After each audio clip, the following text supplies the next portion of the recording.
హల్లెలూయా హల్లెలూయా. అందరూ అలాగే నిలబడి ఉండగా చిన్న కోరస్ పాడుతూ మన వాక్య భాగంలోకి వెళ్దాం.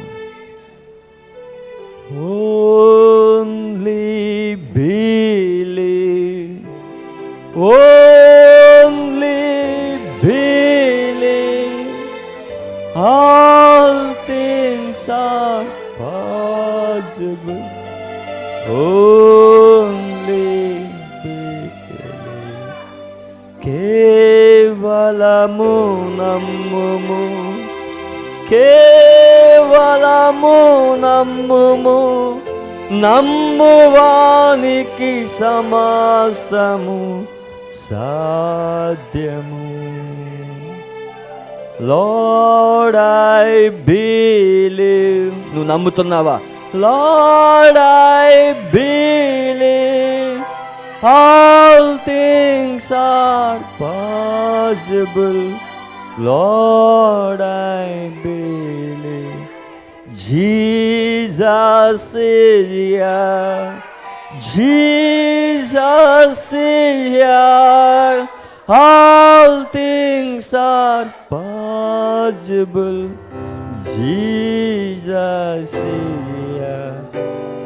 నా ప్రియమైన సోదరి సోదరుడా, ఈ ఉదయం నమ్ముము, కేవలం నమ్ముము.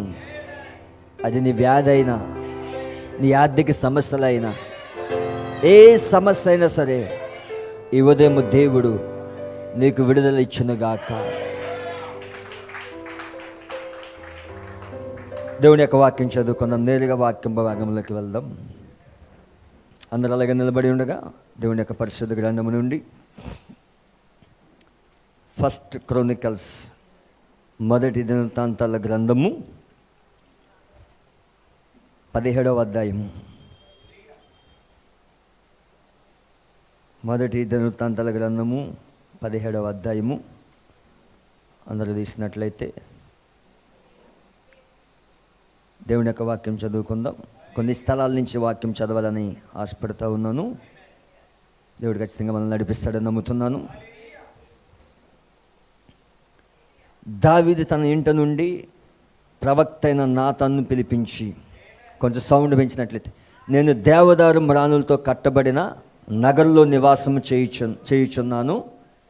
యెహోవా నిబంధన మందసము తెరల చాటునున్నదని చెప్పగా, నాతాను, దేవుడు నీకు తోడై ఉన్నాడు, నీ హృదయమందున్నదంతయు చెయ్యమని దావీదుతో అనెను.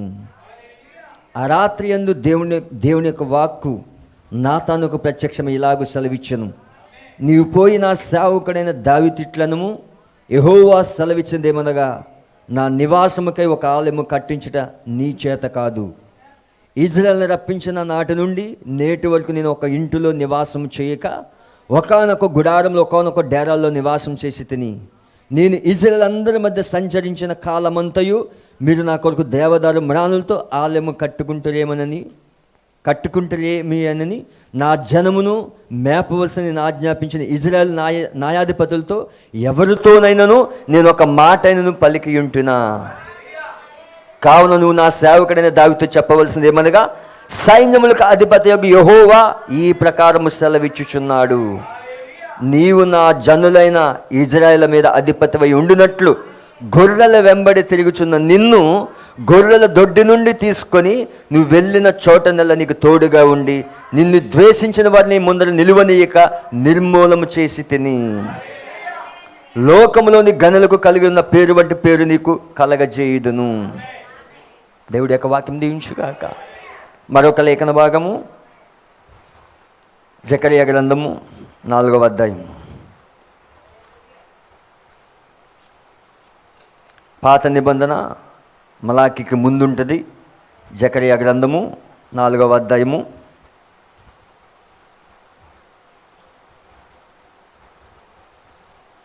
6వ వచనం నుండి, అప్పుడు అతడు నాతో ఇట్లనను, జెరుబ్బాబెలునకు ప్రత్యక్షమగు యెహోవా వాక్కిది, శక్తి చేతనైనను బలము చేతనైన కాక నా ఆత్మ చేతని ఇది జరుగునని సైన్యములకు అధిపతికి యెహోవా సెలవిచ్చెను.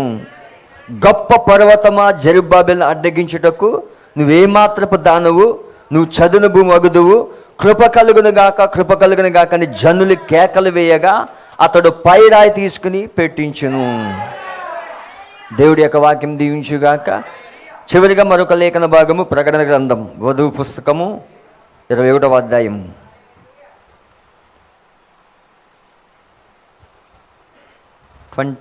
ఫస్ట్ చాప్టర్ 10వ వచనం. ఆత్మవశుడను నన్ను ఎత్తైన గొప్ప పర్వతం మీదకు కొనిపోయి యెరూషలేమును పరిశుద్ధ పట్టణము దేవుని మహిమ గలదై పరలోకమందున్న దేవుని యొద్ద నుండి దిగి వచ్చుట నాకు చూపెను. దాని అందలి వెలుగు దగదగ మరియు సూర్యకాంతం వంటి అమూల్యమైన రత్నం పోలి ఉన్నది. ఆ పట్టణమునకు ఎత్తైన గొప్ప ప్రాకారమును 12 గుమ్మములు ఉండెను. ఆ గుమ్మములతో 12 దేవదూతులు ఉండిరి. ఇజ్రాయెల్ 12 గోత్రముల నామముల గుమ్మముల మీద రాయబడి ఉన్నవి. దేవుడి యొక్క వాక్యం దీవించుగాక. ప్రార్థించుకుందాం. పరిశుద్ధుడా, మహోన్నతుడా, సర్వశక్తిమంతుడా, నీ కొందనములు స్తోత్రములు. ఈ ఉదయకాల సమయంలో పాటల ద్వారా నిన్ను స్తుతించాము, సాక్ష్యముల ద్వారా నిన్ను గణపరిచాము. ఇదిగో ప్రభువా, మరి గతించిన 6 వారాలు ప్రభువా, అయ్యలారా ఇదేనా ఆ సమయం అనే వర్తమానంతో మాతో మాట్లాడు. నిశ్చయంగా దేవా, ఎన్నో విషయాలు మాతో మాట్లాడినందుకు నీ కొందనాలు. ఇదిగో ఈ ఉదయకాల సమయంలో ప్రభువా, ముద్రలు మేము సమీపిస్తున్నాము. తప్పక రంగంపై నువ్వు నిలబడమని ప్రార్థిస్తున్నాను. నువ్వు బలిసిన దూతగా రంగంపై ఉన్నావని నమ్ముతున్నాను. ఈ ఉదయం ప్రభు రంగంపైకి దిగివచ్చి మా అందరితో మాట్లాడు ప్రభువా. నువ్వు నిన్న నేడు నిరంతరం ఏకరీతికున్న దేవుడవు తండ్రి. మరి నీ జీవవాక్యం కొరకు మేము వచ్చాము. మమ్మల్ని ఆత్మచేత నింపమని ప్రార్థిస్తున్నాము. నీ పరిశుద్ధాత్మచేత నింపు ప్రభువా. నీ వాక్యం వస్తున్నప్పుడు ఓ దేవా, అది నేరుగా మా హృదయంలోకి వెళ్ళి భాగ్యము దయచేయండి. ఎందుకంటే ఒక మనుషుడు లేఖనాలు తెరవలేడు ప్రభువా, లేఖనాలు అనువదించలేడు ప్రభువా. తప్పక నువ్వు రంగం పైన నిలబడి లేఖనాలు తెరవమని ప్రభువా, విప్పబడిన పుస్తకంలో నుండి మాట్లాడమని మేము ప్రార్థిస్తున్నాము ప్రభువా. ఇదిగో అలుపని నన్ను నేను ప్రభువా పక్కకి జరుపుకుంటా ఉన్నాము ప్రభువా. ఓ తండ్రి, నువ్వు రంగంపైకి వచ్చి మాట్లాడతావు నమ్ముతున్నాను తండ్రి. ఈ బలహీనమైన శరీరాన్ని మరుగు చేసుకుని ప్రభువా, ఓ జీవపు మాటలు పంపించబడి ప్రార్థిస్తున్నాను. నా పెదవులు కూడా నీ స్వాదంలో ఉంచుకోండి ప్రభువా. ఓ వధువుకి ఏదైతే మేలో ప్రభువా అదే పలుకున్నట్లుగా సాయం చేయబడి ప్రార్థిస్తున్నాను. తప్పక మరి మమ్మల్ని నీ స్వాదంలో ఉంచుకోబడి ప్రార్థిస్తున్నాను. తప్పక రంగంపై నువ్వు నిలబడ్డావని నమ్ముతూ సమస్త మహిమ ఘనత ప్రభావాలు పొందమని ప్రభువైన యేసుక్రీస్తు నామములో అడుగుచున్నాను. ఆమేన్, ఆమేన్, ఆమేన్. దయచేసి అందరు కూర్చొనవచ్చు.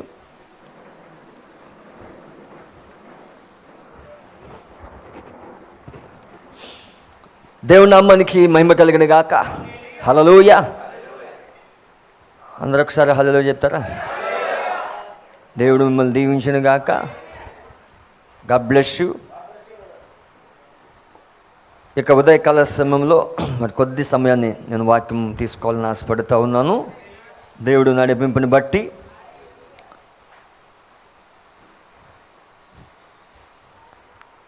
దేవుడు మిమ్మల్ని దీవించిన గాక. మరి మీకు అందరికీ అర్థమైందని నమ్ముతున్నాను. అయ్యలారా ఇదే నా సమయం. నేను ఎందుకు బోధించాను అనేది మీకు స్పష్టంగా అర్థమైందని నమ్ముతున్నాను. ఆ వర్తమానం అర్థం కాకుండా మరి 7 ముద్రల్లోకి మనం వెళ్ళలేము. 6 కళలు 7వ దర్శనం ఇవి అర్థమైనప్పుడే 7 ముద్రలు స్పష్టంగా మీకు అర్థమవుతాయి. అయితే నేను చాలా నెమ్మదిగా బోధిస్తాను. 7 ముద్రల్లో ప్రతి టాపిక్ నేను కవర్ చేయాలని ఆశపడతా ఉన్నాను. కాబట్టి ఖచ్చితంగా మరి వినేటప్పుడు చాలా జాగ్రత్తగా వినండి. మరి ఉదయకాల సమయంలో దేవుడు సామాన్యతలు తన్ను తాను మరుగుపరుచుకొనెను. దాని నుంచే నేను తీసుకుంటా ఉన్నాను లేఖనాన్ని. అయితే దానిలో నేను ఏం బోధించాలని ఆశిస్తున్నానంటే, మందిరం యొక్క తలరాయి, మూలరాయి, పునాది. ఎందుకంటే ప్రవక్త గారు 7 ముద్రలు మొదటిలోనే మందిరంలో ఏ డిసిప్లిన్ ఉండాలి, ఏ విధంగా మందిరంలో ప్రవర్తించాలో కొన్ని విషయాలు ప్రవక్త బ్రహ్మం గారు బోధించారు. అయితే నేను దాంట్లోకి వెళ్ళాలని అనుకోవట్లేదు. ఇప్పుడు రాబోయే దినాల్లో దానిలోకి వెళ్తాను. దానికంటే ముందుగా మందిరం యొక్క పునాది ఏంటి, మందిరం యొక్క మూలరాయి ఏంటి, మందిరం యొక్క తలరాయి ఏంటి,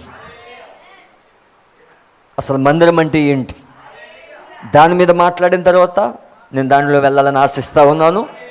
దేవుడి ఉదయం మీ అందరితో మాట్లాడతాడని నమ్ముతున్నాను. దేవుడి నామానికి మహిమ కలిగిన గాక.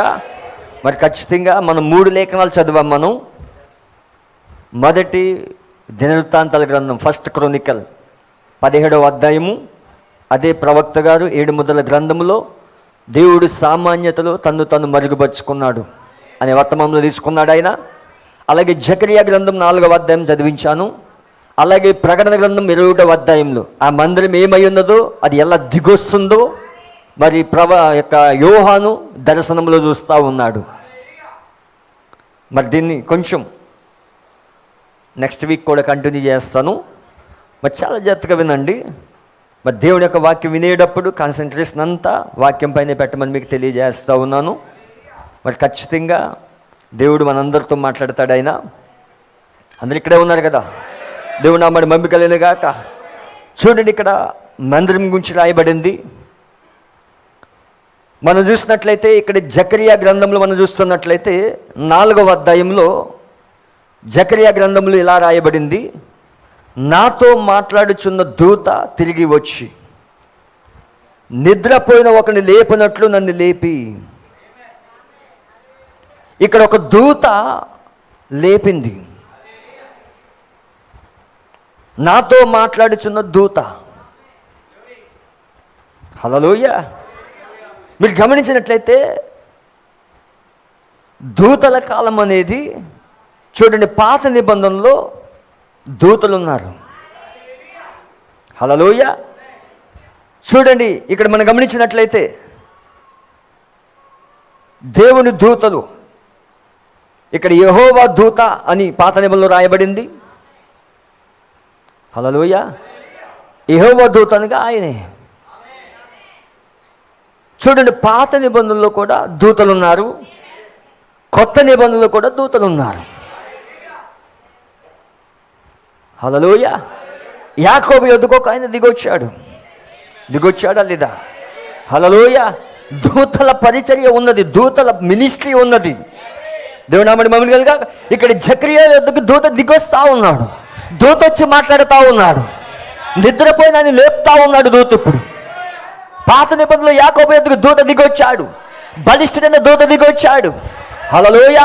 అబ్రాహాము యొద్దకు దేవుడు దిగొచ్చాడు. అక్కడ దిగొచ్చాడా లేదా?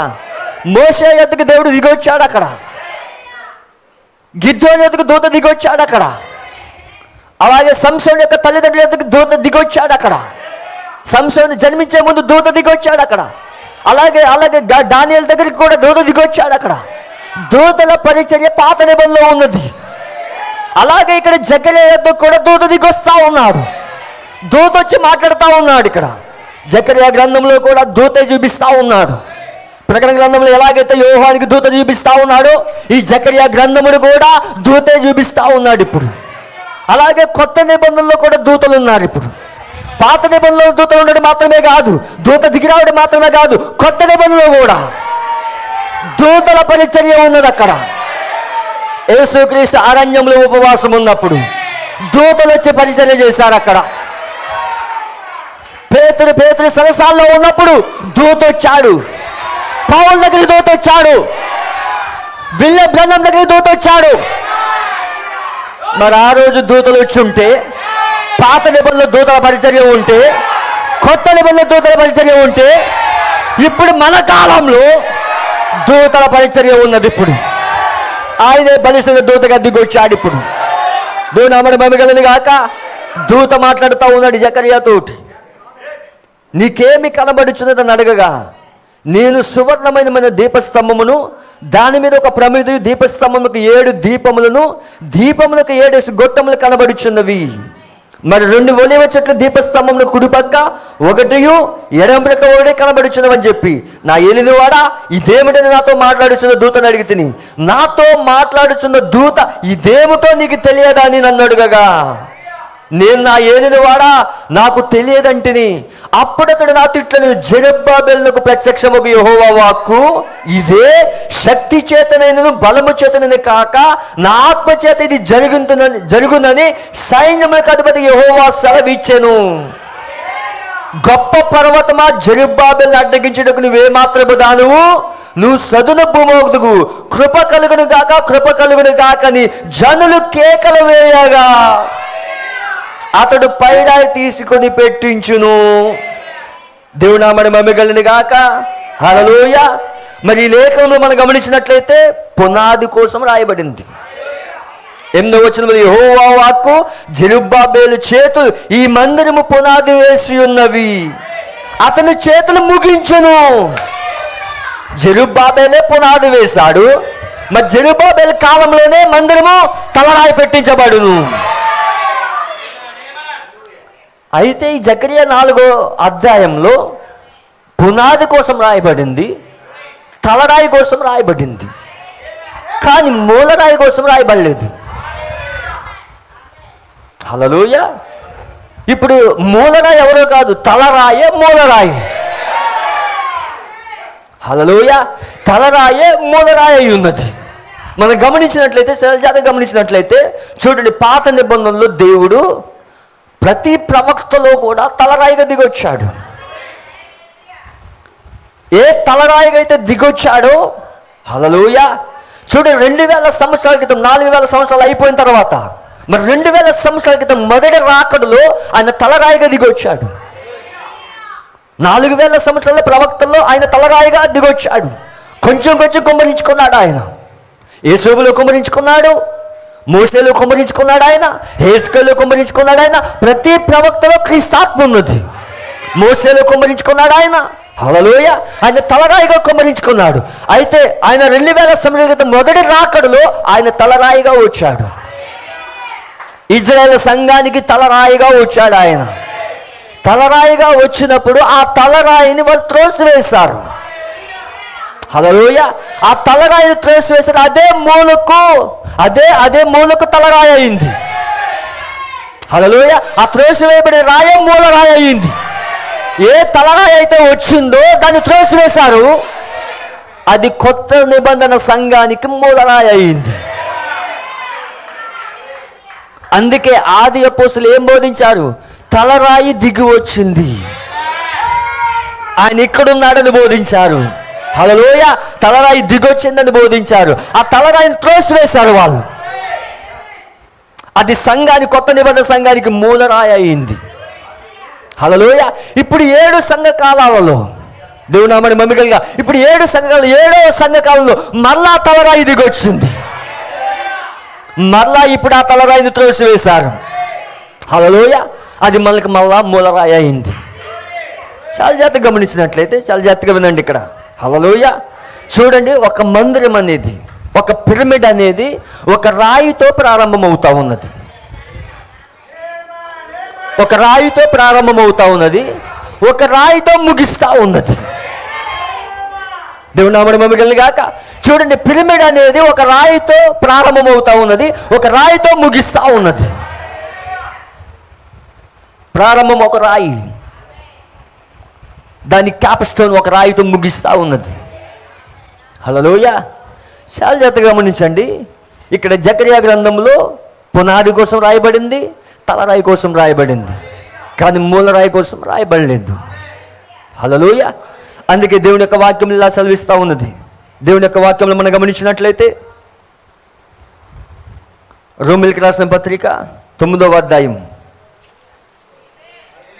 33వ వచనం.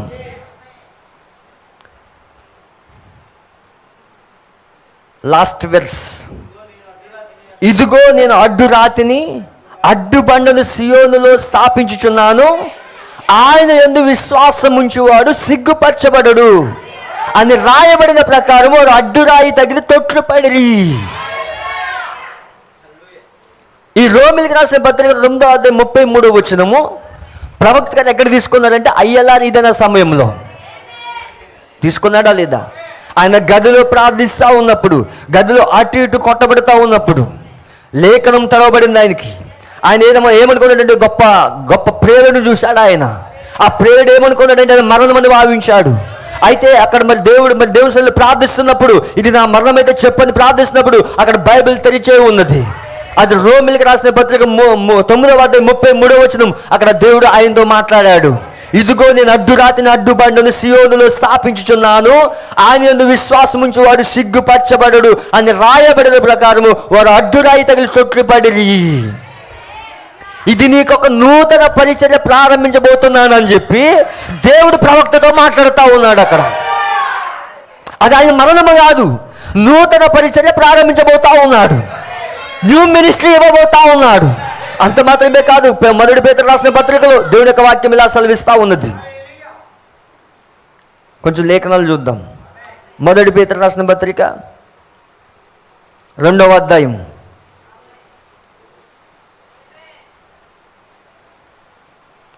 4వ వచనం. మనుషుల చేత విసర్జింపబడినను దేవుని దృష్టికి ఏర్పరచబడినది అమూల్యమును సజీవమైన రాయగు ప్రభువునొద్దకు వచ్చిన వారై. మనుషుల చేత విసర్జింపబడినను దేవుని దృష్టికి ఏర్పరచబడినది అమూల్యమును సజీవమైన రాయగు, లివింగ్ స్టోన్, సజీవమైన రాయగు ప్రభు యొద్దకు వచ్చిన వారై. ఏంటి సజీవమైన రాయి? హల్లెలూయా. చాలా చెప్తాను. లివింగ్ స్టోన్ అంటే ఏంటి? లివింగ్ స్టోన్ అంటే సజీవమైన రాయి. ఆ రాయిలో జీవం ఉన్నది. హల్లెలూయా. ఆ రాయి ఎవరు? ఇప్పుడు ఆ రాళ్ళు ఇక్కడ కూర్చొని ఉన్నాయి. అందుకే ప్రభువుని యేసుక్రీస్తు ఆయన గాడిద పైన వస్తున్నప్పుడు హోసన్నా హోసన్నా నడుస్తున్నప్పుడు, ఎందుకు మీరు కేకలు వేస్తున్నారు అన్నప్పుడు, మీరు కేకలేకపోతే ఈ రాళ్ళు కేకలేస్తాయన్నాడు. హల్లెలూయా. ఇప్పుడు ఆ రాళ్ళు ఎవరు? మనమై ఉన్నాం. సజీవమైన రాయి ఎప్పుడు మౌనంగా కూర్చోదు. సజీవమైన రాయి ఎప్పుడు దేవుని సన్నిధిలో ఆమె చెప్తుంది, దేవుని సన్నిధిలో అలాగే చెప్తుంది. అంటే నువ్వు బ్రతుకున్న రాయువు, నువ్వు చనిపోయిన రాయువు కాదు, మృతమైన రాయువు కాదు, నువ్వు సజీవమైన రాయువు అయి ఉన్నావు. అందుకే నువ్వు దేవుని స్తుతిస్తా ఉన్నావు. దేవుడు నామమున మహిమ గాక. హల్లెలూయా. చూడు, మనం గమనించినట్లయితే సొలొమోను కాలంలో దేవుడు మందిరం కట్టడం ప్రారంభించాడు. హల్లెలూయా. మందిరం కడుతున్నప్పుడు, ఎందుకంటే దావీదుకి అనుమతి ఇవ్వలేదు దేవుడు మందిరం కట్టడానికి, ఎందుకంటే ఆయన రక్తం ఒలికించాడు కాబట్టి. ఇదిగో నీ నడుములోంచి వస్తున్న సొలొమోను నీ కుమారుడు మందిరం కడతాడని చెప్పాడు. అయితే సొలొమోను మందిరం కడుతున్నప్పుడు మరి దేవుని ప్రవక్త అంటున్నాడు, సమర్పణ అనే వర్తమానంలో దేవుని ప్రవక్త ఇలా చెప్తా ఉన్నాడు.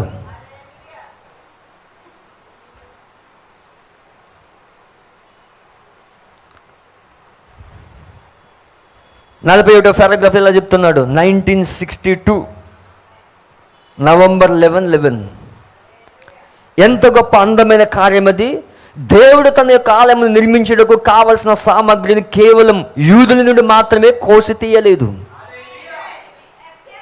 లేదా తెల్ల రంగు వారి నుండి మాత్రమే కాదు కానీ, లేదా గోధుమ రంగు గల వారి నుండి కాదు కానీ, ఎరుపు లేదా నల్ల లేదా ఎన్నెన్ని రంగులు గలవారు ఉన్నారో, లేదా ఏ రంగు గలవారు అయి ఉండేనను కానీ, ఏదైనా కేవలం అమెరికా నుండి మాత్రమే కాదు కానీ, లేదా కేవలం కెనడా మాత్రమే కాదు కానీ, తన సామగ్రిని సర్వ ప్రపంచము నుండి కోసి తీయును. దేవుడు మందిరాన్ని నిర్మిస్తున్నప్పుడు, ఆలయాన్ని నిర్మిస్తున్నప్పుడు ఆ సామగ్రి నుంచి ఎక్కడి నుంచి తీసుకున్నాడు? యూదుల యొక్క నుంచి కాదు, యూదులు మాత్రమే కాదు, తెల్లవాడి నుండి మాత్రమే కాదు, నల్లవాడి నుండి మాత్రమే కాదు, ప్రపంచం అంతటిలో నుండి రాళ్ళు తీసుకున్నాడు ఆయన. ఈరోజు మనం నల్లరాయిలు, కొన్ని తెల్లరాయిలు ఉన్నాయి. ప్రపంచవ్యాప్తంగా ప్రపంచ దేశాలలో రాళ్ళు ఎవరంటే మనమే. దేవుడు అక్కడ సొలొమోను ఆలయం నిర్మిస్తున్నప్పుడు ఆ ఛాయ నీడలో కూడా కేవలం యూదులు మాత్రమే తీసుకోలేదు ఆయన. ప్రపంచ వ్యాప్తంగా ఉన్న రాళ్ళను తీసుకున్నాడు ఆయన. దేవుడు నామమున మహిమ గాక. హల్లెలూయా. ఈరోజు ఇండియాలో ఉన్న రాళ్ళు, కొన్ని రాళ్ళు అమెరికాలో ఉన్నాయి, కొన్ని రాళ్ళు ఆఫ్రికాలో ఉన్నాయి, కొన్ని రాళ్ళు ఆస్ట్రేలియాలో ఉన్నాయి, కొన్ని రాళ్ళు కెనడాలో ఉన్నాయి, కొన్ని రాళ్ళు యూదుల్లో ఉన్నాయి, కొన్ని రాళ్ళు జపాన్లో ఉన్నాయి. దేవుడు ఆయా రాళ్ళని తీసుకున్నాడు ఆయన. ఇప్పుడు ఆత్మ సంబంధమైన మందిరం కడుతూ ఉన్నాడు అక్కడ. ఛాయలోని నీడలోని అంత శ్రద్ధ కలిగి ఉంటే దేవుడు ఇప్పుడు నిజ రూపంలో ఆత్మీయమైన మందిరం కట్టుతున్నప్పుడు, సజీవమైన మందిరం కడుతూ ఉన్నప్పుడు ప్రపంచ వ్యాప్తంగా తీసుకున్నాడు రాళ్ళు ఆయన. అందులోనూ ఒక రాయివి, అందులో నేను ఒక రాయిని, అందులో ఒక రాయివి. సంతోషంగా లేదా నీకు? దేవుడు కట్టించిన ఆత్మ సంబంధమైన మందిరంలో ఒక రాయివై ఉన్నాను. తన సామగ్రిని సర్వ ప్రపంచం నుండి కోసి తీయును. రాళ్ళు ఎక్కడ చెక్కబడతా ఉన్నాయి? ఇప్పుడు ఇండియాలో చెక్కబడతా ఉన్నాయి, అమెరికాలో చెక్కబడతా ఉన్నాయి, కెనడాలో చెక్కబడతా ఉన్నాయి, ఆస్ట్రేలియాలో చెక్కబడతా ఉన్నాయి, ఆఫ్రికాలో చెక్కబడతా ఉన్నాయి. ప్రతి దేశంలో రాళ్ళు చెక్కుతా ఉన్నాడు. ఇప్పుడు తన సేవకులు పంపించాడు సొలొమోను. సొలొమోను కంటే గొప్పవాడు, సొలొమోను కంటే గొప్పవాడు ఇక్కడ ఉన్నాడు. ఇప్పుడు యోనా కంటే గొప్పవాడు ఇక్కడ ఉన్నాడు. ఇప్పుడు తన సేవకులు పంపించాడు సర్వ ప్రపంచానికి. రాళ్ళు చెక్కే పని ఆయన. ఇప్పుడు సేవకుడు ఏం చేస్తా ఉన్నాడు? రాళ్ళు చెక్కుతా ఉన్నాడు. ముళ్ళని తీసుకున్నాడు, లంబము తీసుకున్నాడు, రాళ్ళు కోస్తా ఉన్నాడు అక్కడ. అందుకే సేవకుడు ఏం చేస్తా ఉన్నాడు? పిలిపిడి పైన ఇప్పుడు రాళ్ళు చెక్తా ఉన్నాడు ఆయన. అందుకే వాక్యమైన కట్కము తీసుకుని, రాజ కట్కము తీసుకుని రాళ్ళు చెక్తా ఉన్నాడు. ఇప్పుడు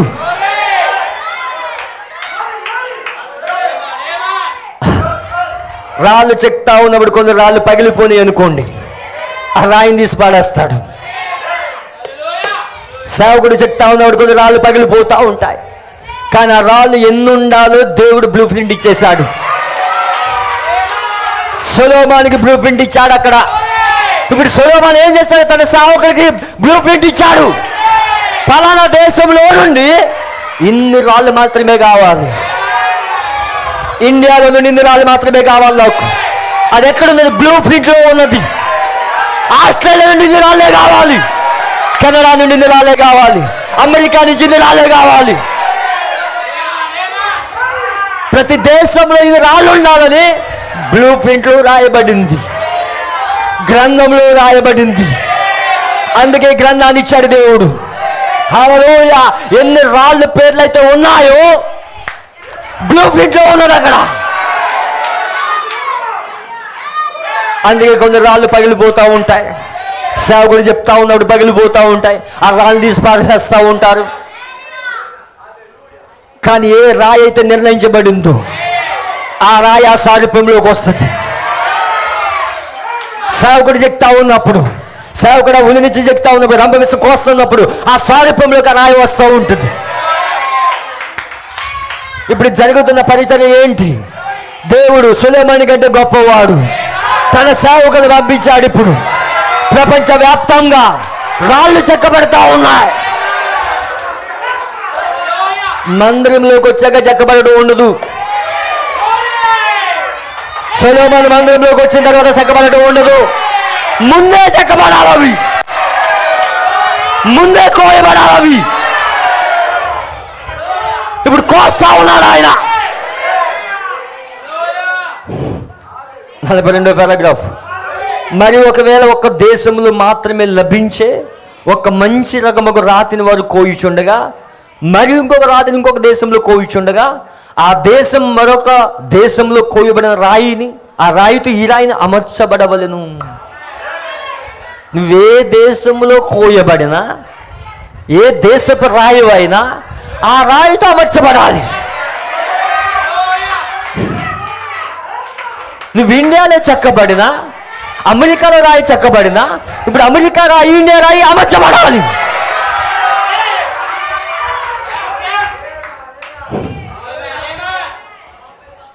ఇప్పుడు కోయబడుచున్న వింతకు రకము రాళ్ళను చూస్తున్న వ్యక్తులను మరియు జనులకు చాలా వింతగా ఉండవచ్చు.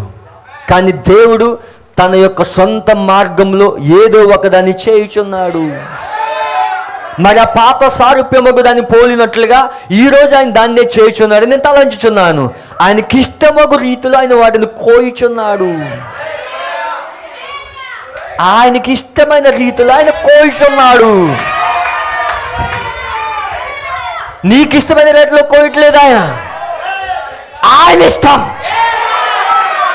నీ ఇష్టం కాదు, నీ స్వచిత్తము కాదు, ఆయన చిత్తానికి లోబడాలి. నువ్వు నిజంగా రాయివైతే ఇదిగో ప్రభా నా స్వచిత్తము కాదు, నీ చిత్త ప్రకారంగా నన్ను చెక్కుము, నీ చిత్త ప్రకారం లోబడతా ఉన్నాను. ఒకరి స్వదేశంలో కోయబడుచున్న సామగ్రి మరొక దేశంలో కోయబడుచున్న సామగ్రికి మరి విశేషముగా ఉన్నదని ఇప్పుడు మనం కనుగొన్నాము. మరి అవన్నీ కూడా ఎద్దుల బండ్లతో మరి మొదలగు వాటి ద్వారా రవాణా చేయబడుచున్నవని మనం కనుగొని ఉన్నాము. కొన్ని సముద్రము ద్వారా వచ్చినవి, కొన్ని ఎద్దుల బండి ద్వారా వచ్చినవి, మరికొన్ని యొప్పాకి బల్లకొట్టు ద్వారా తేలుతూ వెళ్ళినవి. మరి ఆ విధంగా బలంతో ఈడ్చుకుని వెళ్ళి దేవుని యొక్క ఆజ్ఞను సంపూర్ణం చేయడం కొరకు, ఒక ఉద్దేశం కొరకు అవన్నీ ఒక్క చోటకి వచ్చిచున్నవి. సొలొమోను మందిరం కడుతున్నప్పుడు ఆయా దేశాల్లో ఉన్న రాళ్ళు ఒకటి సముద్రం ద్వారా వస్తూ ఉన్నది, ఒకటి బండ్ల ద్వారా వస్తూ ఉన్నది. హల్లెలూయ. ఆ రాళ్ళన్నీ కూడా ఒక చోటకి చేర్చబడుతూ ఉన్నాయి. ఆ కేదారులు లెబనోన్లో కోయబడినవి. లెబనాన్ కేదారులు ప్రపంచమంతా ఉన్న కేదారుల కంటే చాలా శ్రేష్టమైనవి. ఈరోజు ఉన్నట్లుగా ఎర్ర చందనం దొరుకు ఒకే స్థలము, అది కాలిఫోర్నియాలో. మరి ఆఫ్రికాలో మెసల్బే అనే పిలువబడే ఒక స్థలంలో ఒక ప్రఖ్యాతం చెందిన చెక్క, అది స్టింక్ వుడ్ అని పిలువబడుచున్నది. దాన్ని ఎక్కడా కనుగొనలేము, కానీ అక్కడ మాత్రమే లభించును. మరి ఈ విధమైన రకముల కలప అంతా వేరు వేరు దేశంలో దొరుకును. కేదార వృక్షములు లెబనోనులో దొరుకును. చాలా ఎత్తైన పొడవాటి దృఢమైన కేదార వృక్షంలో అక్కడ లభించును. ఎందుకంటే అది ఒక ఉద్దేశము. దేశము ఎంత వేడిగా ఉంటే కొయ్య అంత దృఢముగా ఉండును. మరి దేశం ఎంత చల్లగా ఉంటే అంత మెత్తగా ఉండును. దానికి ఒక ఆత్మీయ కార్యం కూడా సాదృశ్యంగా ఉన్నది. చల్లగా మరి విభిన్నముగా ఉండినా అది మెత్తబడి తేలికైపోవునట్టు కొట్టుకుని పోవును. కానీ అది వెచ్చగా ఉండి ఆత్మతో నింపబడినప్పుడల్లా అది గట్టిగా పట్టుకుని యజమాని చేతిలో చక్కగా ఉపయోగపడును. దేవుడు నామమున మహిమ కలుగును గాక. హల్లెలూయా. ప్రపంచంలోని వేరు వేరు ప్రదేశాలు వాటిని తీసుకుని వచ్చారు. దేవునికి స్తుతి కలుగును గాక. హల్లెలూయా. ఇప్పుడు మనం గమనించినట్లయితే సీనాయి పర్వతం మీద మోసే చూసిన పరలోకమున్న మాదిరి, అదే గుడారపు దర్శనం. విరుద్ధంగా ఒక చిన్న మార్పు కూడా సొలొమోను మార్చలేదు. పరలోకంలో మోసే తన యొక్క దర్శనం నుండి తిరిగి వచ్చినప్పుడు తను పరలోకంలో చూసిన విధముగా మాత్రమే గుడారం వేసును. మరి సొలొమోను ఆలయం నిర్మించినప్పుడు తను చూసిన మాదిరిగానే ఖచ్చితంగా అదే విధమైన పద్ధతిలో దాన్ని అతడు నిర్మించును. మోసే ఒక శాశ్వత మాదిరిగా ఉండు దాని కొరకు గుడారం వేసును. ఎందుకంటే అది ఒక ప్రదేశం నుండి ఇంకొక ప్రదేశంలోకి మార్చబడినది. కానీ సొలొమోను పరలోకంలో చూసిన విధముగా మాత్రమే ఆలయము తయారు చేసెను. హల్లెలూయా. చాలా జాగ్రత్తగా వినండి. ఇప్పుడు దేవుని నామానికి మహిమ కలిగిన గాక. హల్లెలూయా. చాలా జాగ్రత్తగా వినండి. ఒక్క మాట నేను చూపిస్తాను మీకు, దాన్ని చూపించి ముందుకు వెళ్తాను.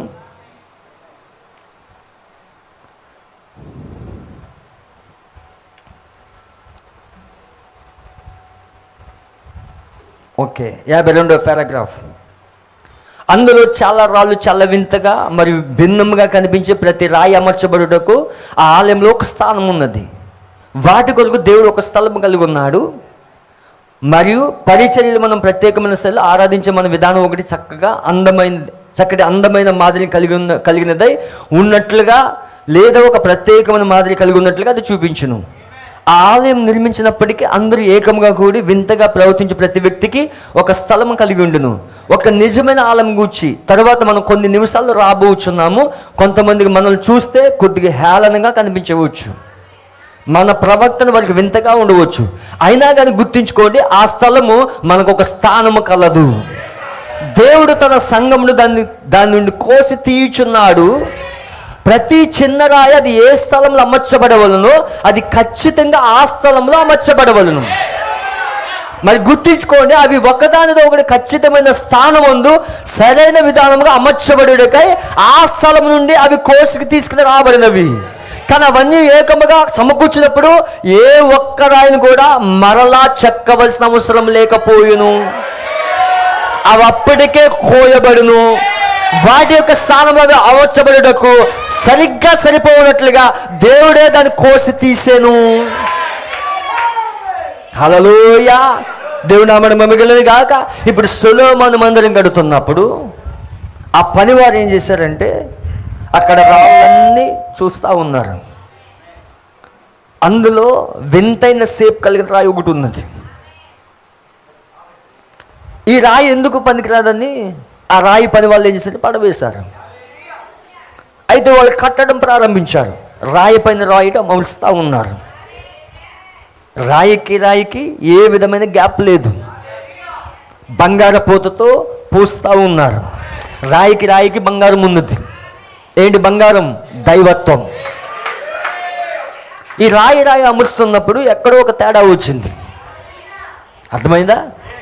ఎక్కడో ఒక తేడా వచ్చింది. కానీ వారి కొలతలు సరిపోవట్లేదు. అయితే వాళ్ళకి గుర్తొచ్చింది, ఒక రాయిని మనం విసిరివేశాము, ఒక రాయి మనం త్రోసివేశాము. ఇప్పుడు ఆ రాయి ఎక్కడ ఉన్నదో వెతకడానికి వెళ్ళారు. ఆ త్రోసివేయబడిన రాయి మూల రాయి అయినది. ఛాయలో నీడలో ఆ త్రోసివేయబడిన రాయి మూల రాయి అయినది. అయితే వాళ్ళు ఏం చేశారు, ఆ కట్టడాన్ని అంతా మళ్ళీ తీసి ఏ రాయి అయితే పెట్టాలో దాని స్థలములో ఆ రాయిని పెట్టారు. ఆ రాయి పెట్టినప్పుడు ఆ కట్టడం అనేది అందంగా వచ్చింది. రాయి పైన రాయి పొదగబడతా ఉన్నది. ఇప్పుడు కట్టడం వస్తూ ఉన్నది. హల్లెలూయా. ఇప్పుడు పేతురు రాసిన పత్రికలో ఏం చెప్పండి, సజీవమైన రాళ్ళు. ఎవరా సజీవమైన రాళ్ళు అంటే మనమై ఉన్నాము. మనం సజీవమైన రాళ్ళు, లివింగ్ స్టోన్స్. మనం సజీవమైన రాయికి కొన్ని లక్షణాలు ఉన్నాయి. హల్లెలూయా. సజీవమైన రాయి కొన్ని లక్షణాలు ఉన్నాయి. మన లేఖనంలో చూసినట్లయితే నిర్గమకాండంలో 17వ అధ్యాయం, నిర్గమకాండం 17వ అధ్యాయం. హల్లెలూయా. తీసారా? 17వ అధ్యాయం 6వ వచనం.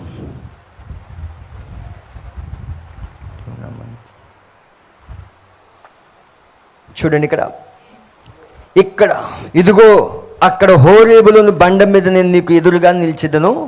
నీవు ఆ బండను కొట్టగా ప్రజలు త్రాగుటకు దానిలో నుండి నీళ్లు బయలుదేరినని మోసేతో సెలవీయగా, మోసే ఇజ్రాయేల్ పెద్దల కన్నులు ఎదుట అట్లు చేసెను. అప్పుడు ఇజ్రాయేల్ చేసిన వాదమును బట్టి యెహోవా తన మధ్య ఉన్నాడో లేడు అని వారు యెహోవాను శోధించిన బట్టి అతడు ఆ చోటికి మస్సా అనియు మెరీబా అనియు పేర్లు పెట్టెను. ఇప్పుడు మోసే బండని కొట్టగా నీళ్ళు వచ్చాయి. ఇప్పుడు ఆ బండ ఎవరంటే క్రీస్తు అయి ఉన్నాడు. అదే పౌలు గారు చెప్తున్నారు 1 కొరింథీ రాసిన పత్రిక 10వ అధ్యాయంలో, ఆ బండ ఎవరో కాదు, క్రీస్తు అయి ఉన్నాడు. హల్లెలూయా. 1 కొరింథీ రాసిన పత్రిక 10వ అధ్యాయము. సహోదరులారా, ఈ సంగతి మీకు తెలియకుండా నాకు ఇష్టం లేదు. అదేదనగా మన పితరులందరూ మేఘం కింద ఉండిరి, వారందరూ సముద్రంలో నడిచిపోయిరి. అందరూ మోషేని బట్టి మేఘములోను సముద్రంలో బాప్తిసం పొందిరి. అందరూ ఆత్మ సంబంధమైన ఒకే ఆహారం భుజించిరి. అందరూ ఆత్మ సంబంధమైన ఒకే పానం చేసిరి. ఏలనగా తమ్ముని వెంబడించిన ఆత్మ సంబంధమైన బండలోని త్రాగిరి. ఆ బండ క్రీస్తే. ఇప్పుడు మోసే కొట్టిన బండ ఎవరు కాదు, క్రీస్తు అయి ఉన్నాడు. పాత నిబంధనలో క్రీస్తున్నాడా? బైబిల్ అంతటిలో క్రీస్తున్నాడు. ప్రతి లేఖనంలో క్రీస్తున్నాడు. ప్రవక్త అన్నాడు, మీ లేఖనాలు చదివిన ప్రతి లేఖనంలో క్రీస్తుని కనుగొంటారు అన్నాడు ఆయన. హల్లెలూయ. ఆ బండలో కాదు, క్రీస్తు ఉన్నాడు. ఇప్పుడు ఆ బండలోంచి ఏమొస్తుంది? నీళ్ళు వస్తున్నాయి. నీరు దేనికి సాదృశ్యం? వాక్యం. బండలోంచి ఏమొస్తా ఉన్నది? వాక్యం వస్తూ ఉన్నది. బండలోంచి వాక్యం వస్తూ ఉన్నది. హల్లెలూయ. ఇప్పుడు అది ఏది? సజీవమైన రాయిలో నుండి. ఆయన సజీవమైన రాయేనా? మనము కూడా సజీవమైన రాళ్ళమే. సజీవమైన రాళ్ళు మాత్రమే దేవుని స్తుతిస్తాయి. సజీవమైన రాళ్ళు మాత్రమే దేవుడి సన్నిధిలో అరుస్తూ ఉంటాయి. నువ్వు బ్రతుకున్నావంటే సూచన ఏంటంటే, నువ్వు సజీవమైన రాయవని చెప్పడానికి సూచన ఏంటంటే, నువ్వు ఆమె చెప్తా ఉన్నప్పుడు, నువ్వు అలలే చెప్తా ఉన్నప్పుడు నువ్వు సజీవమైన రాయవై ఉన్నావు. హల్లెలూయ. బండలో నూనె కూడా ఉన్నది. యోబు రాసిన గ్రంథంలో దేవుడు నామానికి మహిమ కలుగును గాక. హల్లెలూయ. యోబు రాసిన గ్రంథం తీసినట్లయితే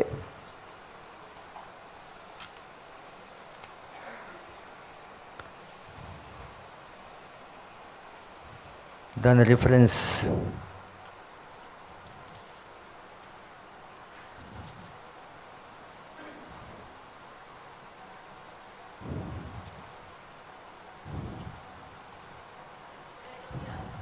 ఇరవై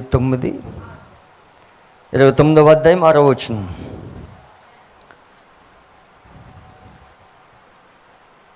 నేను పెట్టిన అడుగల్ల నీతిలో పడెను, బండ నుండి నా నిమిత్తము నూనె ప్రవాహముగా పారెను. ఇప్పుడు బండలోంచి ఏమొస్తుందంటే నూనె వస్తున్నది. నూనె పరిశుద్ధాత్మకు సాదృశ్యం. బండలో నీరున్నది, బండలో నూనె ఉన్నది. అంటే నీరు వాక్యం, నూనె పరిశుద్ధాత్మ. ఈ రెండు బండలు ఉన్నాయి. ఈ బండలోంచి వస్తూ ఉన్నాయి. హల్లెలూయ. ఇప్పుడు సజీవమైన రాయిలు ఏమున్నది? వాక్యం ఉన్నది. సజీవమైన రాళ్ళు ఏమున్నది? పరిశుద్ధాత్మ ఉన్నది. ఇప్పుడు రాయి అతుక్కున్నప్పుడు ఒక రాయిలో ఉన్న నీరు మరొక రాయిలోకి వెళ్తా ఉన్నది. ఒక రాయిలో ఉన్న నూనె మరొక రాయిలోకి వెళ్తా ఉన్నది. నువ్వు సజీవమైన రాయి అనుకోండి, నీలో ఉన్న వాక్యం మరొక రాయిలోకి వెళ్తుంది. నీలో ఉన్న పరిశుద్ధాత్మ మరొక రాయిలోకి వెళ్తుంది. రెండు రాళ్ళు కలుసుకున్నాయి. ఇప్పుడు రెండు రాళ్ళు ఒక పట్టణంలో కలుసుకున్నా, రెండు రాళ్ళు ఒక పల్లెటూరులో కలుసుకున్నా, రెండు రాళ్ళు ఒక సెంటర్లో కలుసుకున్నా. ఇది సజీవమైన రాయి, ఇది కూడా సజీవమైన రాయి. ఈ రాయిలో ఉన్న వాక్యం ఈ రాయిలోకి వెళ్తూ ఉంటుంది. ఈ రాయిలో ఉన్న పరిశుద్ధాత్మ ఈ రాయిలో కూడా వస్తుంది. ఒక రకంగా చెప్పాలంటే ఈ రాయిలో ఉన్న ప్రత్యక్షత ఈ రాయిలో కూడా వెళ్తుంది. ఎవరా రాళ్ళు? మనమై ఉన్న రాళ్ళు. ఒక ఇద్దరు సహోదరులు కలిశారంటే ఈ సహోదరులు ఉన్న వాక్యం ఆ సహోదరులోకి వెళ్ళాలి. ఇద్దరు సహోదరులు కలిశారంటే ఆ సహోదరులు ఉన్న ప్రత్యక్షత ఈ సహోదరులోకి వెళ్ళాలి. అలా వెళ్ళలేదంటే అది సజీవమైన రాయి కాదు, మృతమైన రాయి. అది సజీవమైన రాయిలో ఎప్పుడు వాక్యం ఉంటుంది, వాక్యం ప్రవహిస్తూ ఉంటుంది. హల్లెలూయ. దేవుని నామమున మహిమ కలుగును గాక. ఇప్పుడు రాయిలో నీరున్నది, పరిశుద్ధాత్మ ఉన్నది, వాక్యం ఉంది, పరిశుద్ధాత్మ ఉన్నది. ఈ రెండు రాయిలు సావాసం చేస్తున్నప్పుడు లోకానుసారమైన విషయాలు మాట్లాడేవి రాయిలు, లోక రాజకీయం కోసం మాట్లాడేవి రాయిలు, వ్యర్థమైన విషయాలు మాట్లాడేవి రాయిలు. ఏం మాట్లాడుతుంది? వాక్యం. ఏం పంచుకుంటూ ఉంటుంది? ప్రత్యక్షత. విన్న వాక్యం మరలా నెమలి వేస్తూ ఉంటుంది. విన్న వాక్యం పంచుకుంటూ ఉంటారు. వాళ్ళ మధ్యలో సావాసం. ఆ రాయికి సావాసం జరుగుతున్నప్పుడు వాళ్ళు ప్రత్యక్షత ఎదుగుతూ ఉంటుంది. అది ఆత్మ సంబంధమైన మందిరంలో జరిగింది. ఇప్పుడు ఈ రాళ్ళు కలుసుకున్నప్పుడు లోక విషయాలు మాట్లాడుతూ ఉన్నారు, కుటుంబ విషయాలు మాట్లాడుతూ ఉన్నారు, వ్యర్థమైన ఫోన్ సంభాషణ చేస్తూ ఉన్నారు. ఫోన్ సంభాషణలో కూడా వాక్యమే వెళ్తుంది, ఫోన్ సంభాషణలో కూడా ప్రత్యక్షత వెళ్తుంది. అది సజీవమైన రాయి అయితే, అది మృతమైన రాయి అనుకోండి. మృతమైన రాళ్ళు ఎలా ఉంటే తెలుసా? దేవుణ్ణి ఆరాధించు. మృతమైన రాళ్ళు వచ్చాయనుకోండి, ప్రసంగం మధ్యలోనే నిద్రపోతుంది. హల్లెలూయా. అవి మృతమైన రాళ్ళు అవి, కానీ సజీవమైన రాయి. వాక్యం ప్రవహిస్తూ ఉన్నప్పుడు, ఆ వాక్యం వస్తున్నప్పుడు, హల్లెలూయా, నువ్వు ఆమె ఏం చెప్తున్నావంటే, నువ్వు ఆరాధిస్తున్నావంటే, నువ్వు దేవుని కనపరుస్తున్నావంటే ఏం చేస్తా ఉన్నావు? దేవునికి ఆరాధన చేస్తున్నావు, దేవుని స్తుతిస్తా ఉన్నావు, దేవుని గణపరుస్తా ఉన్నావు ఇక్కడ. అందుకే నీకోలైతే ఆత్మ నీ పైన పనిచేయదు, సజీవమైన రాయి పైన నీకోలైతే ఆత్మ పనిచేయదు, దేవుని ఆత్మ పని చేస్తూ ఉంటుంది. అందుకే వాక్యం వస్తున్నప్పుడు నువ్వు లేచి ఆమె చెప్తా ఉంటావు, లేచి దేవుని స్తుతిస్తూ ఉంటావు. ఎవరి గురించి సిగ్గుపడవు నువ్వు, నీ పక్కన ఎవరు కూర్చొని సిగ్గుపడవు నువ్వు, నీ సహోదరు ఇలా చూస్తున్నా సరే సిగ్గుపడవు. ఎందుకో తెలుసా? ఆ వాక్యం నిన్ను లేపింది, ఆ ప్రత్యక్షం నిన్ను లేపింది. హానోకు పిరమిడ్ కడుతున్నప్పుడు, హానోకు ఎక్కడ కట్టాడు పిరమిడ్? గాజాలో కట్టాడు. హానోకు పిరమిడ్ కడుతున్నప్పుడు దేవుని ప్రవక్త అంటున్నాడు, ఆ బరువైన టన్నుల కొలది రాయిని అణుశక్తి ద్వారా లేపి పెట్టారు. అర్థమవుతుందా? ఆ పిరమిడ్లో పెట్టేటప్పుడు ఆ రాళ్ళని ఎలా పెట్టారంటే అణుశక్తితో లేపి, కొన్ని వందల టన్నులు ఉన్న ఆ యొక్క రాళ్ళని ఏం చేశారంటే అణుశక్తి ద్వారా లేపి ఆ పిరమిడ్లో పెట్టారు. అక్కడ ఉపయోగించింది అణుశక్తి, ఆటమిక్ పవర్, అణుశక్తి. అది అణువుగా మారక మునుపు అది వాక్యమై ఉన్నది,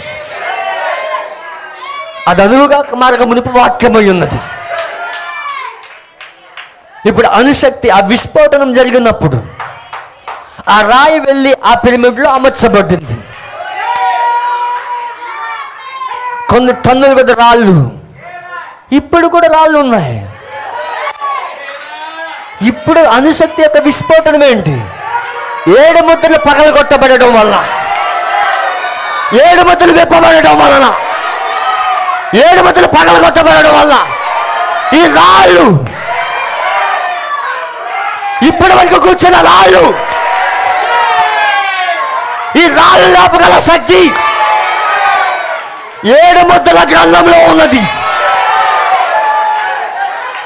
నిన్ను లేపగల శక్తి 7 ముద్రల గ్రంథంలో ఉన్నది. ఇది డినామినేషన్ ప్రసంగం కాదు, ఇది ఆచార భక్తి కాదు. ఇది 7 ముద్రలు పెరగడం వలన, 7 ముద్రలు తెలబట్టడం వలన రాళ్ళు లేచి వాటి స్థానాల్లో కూర్చుంటా ఉన్నాయి. ఇప్పుడు 7 ముద్రలు పగలగొట్టబడడం వల్ల నీ స్థానం ఏంటో బాధపరచబడతా ఉన్నది. నిన్ను లేపగల శక్తి వాక్యానికి మాత్రమే ఉన్నది. హానోకు కాలంలో విస్ఫోటనము ద్వారా ఆ రాళ్ళు వెళ్ళి ఆ పిరమిడ్లో కూర్చుంటే, ఇప్పుడు 7 ముద్రలు పగలగొట్టబడడం వల్ల ఈ రాళ్ళు ఆత్మ సంబంధమైన మందిరములు తన స్థానంలో కూర్చుంటా ఉన్నాయి. ఇప్పుడు ఆత్మ సంబంధమైన మందిరం కట్టబడతా ఉన్నది, రాళ్ళు వెళ్ళి అమర్చబడతా ఉన్నాయి. హల్లెలూయా. రాళ్ళు వెళ్ళి అమర్చబడతా ఉన్నాయి. రాళ్ళు కట్టడం పూర్తవుతా ఉన్నది. కానీ కట్టడం పూర్తయిన తర్వాత తలరాయి దిగొచ్చింది. కట్టడం పూర్తయిన తర్వాత ఒక రాయి దిగు వచ్చింది. కానీ ఆ తలరాయికి ఈ శరీర భాగాన్ని మధ్యలో గ్యాప్ ఉన్నది. ఆ గ్యాప్ ఏంటంటే హోలీ స్పిరిట్, పరిశుద్ధాత్మ ప్రవహిస్తూ ఉన్నది. పరిశుద్ధాత్మ పైనుండి క్రింద వరకు ప్రవహిస్తూ ఉన్నది. పరిశుద్ధాత్మ కుమ్మరించబడతా ఉన్నది, ఫ్లో అవుతా ఉన్నది. అది ఎక్కడి నుంచి పై నుండి కింద వరకు, లవోదిక నుండి ఎఫెసు వరకు ఆ పరిశుద్ధాత్మ కుమ్మరించబడతా ఉన్నది. ఆ పరిశుద్ధాత్మ ప్రవహిస్తా ఉన్నది. ఏం చేస్తా పరిశుద్ధాత్మ? లవోదికలో ఉన్న వారిని లేపడం కాదు, వధువు కాలంలో ఉన్న వారిని లేపడమే కాదు, ఆ ఎఫెసీ కాలంలో ఉన్న వారిని, ఆ స్ఫురణ సంఘ కాలంలో ఉన్న వారిని, పెర్గమా సంఘాలంలో ఉన్న వారిని, థియోతర సంఘాలంలో ఉన్న వారిని, ప్రతి సంఘ కాలంలో ఉన్న వారిని లేపగల శక్తి ప్రవహిస్తా ఉన్నది అక్కడ.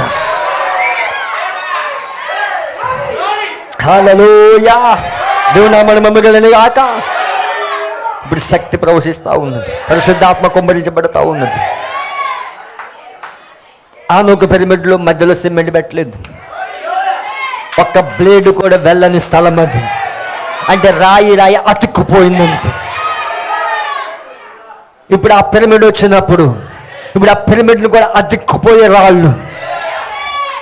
ఎవరు రాళ్ళు? ముందుగా పిరమిడ్ని అతుక్కునేది ఎవరు? ముందుగా పిరమిడ్ని అతుక్కునేది ఎవరు? దేవుని నామమున మహిమ కలుగును గాక. ఆ ఎత్తబడి విశ్వాసం పొందుకునేది ఎవరు? మనమై ఉన్నాం. హల్లెలూయా. ఆ చివరి గంటలో వచ్చిన పరిశుద్ధులు మనమై ఉన్నాం. చివరిలో వచ్చిన మనకి ఆ ఎత్తబడే విశ్వాసం దేవుడు కుమ్మరిస్తా ఉన్నాడు. ఇప్పుడు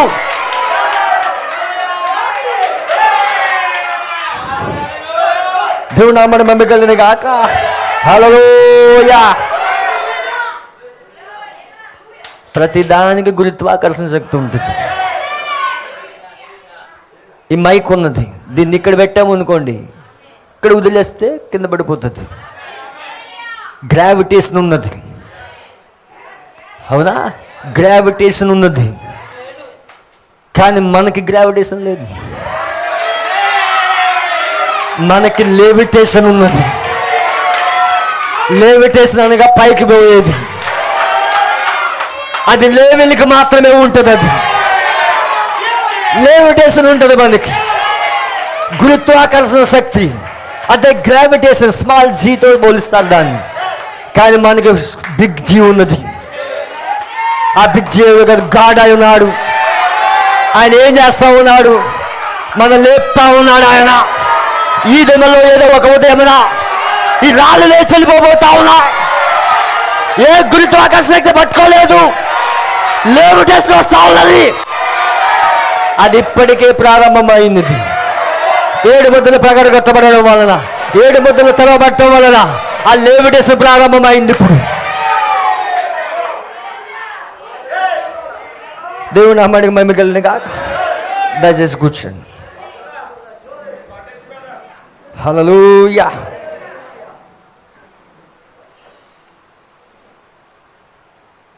అయితే ఒక మందిరం కడుతున్నప్పుడు, ఆ మందిరం కట్టేటప్పుడు ఏ విధంగా కట్టాలో యేసు మాట్లాడాడు 2000 సంవత్సరాల క్రితం. మత్తయి సువార్త 7వ అధ్యాయము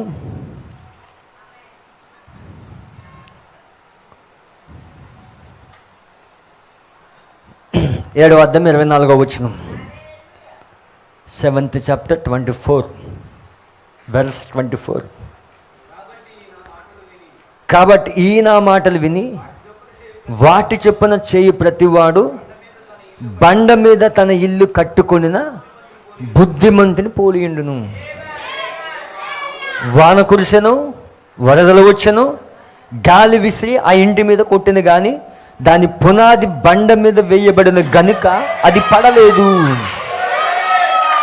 మరి ఈ నా మాటలు విని వాటి చెప్పిన చేయని ప్రతివాడు ఇసుక మీద తన ఇల్లు కట్టుకున్న బుద్ధిహీనుని పోలియుండును.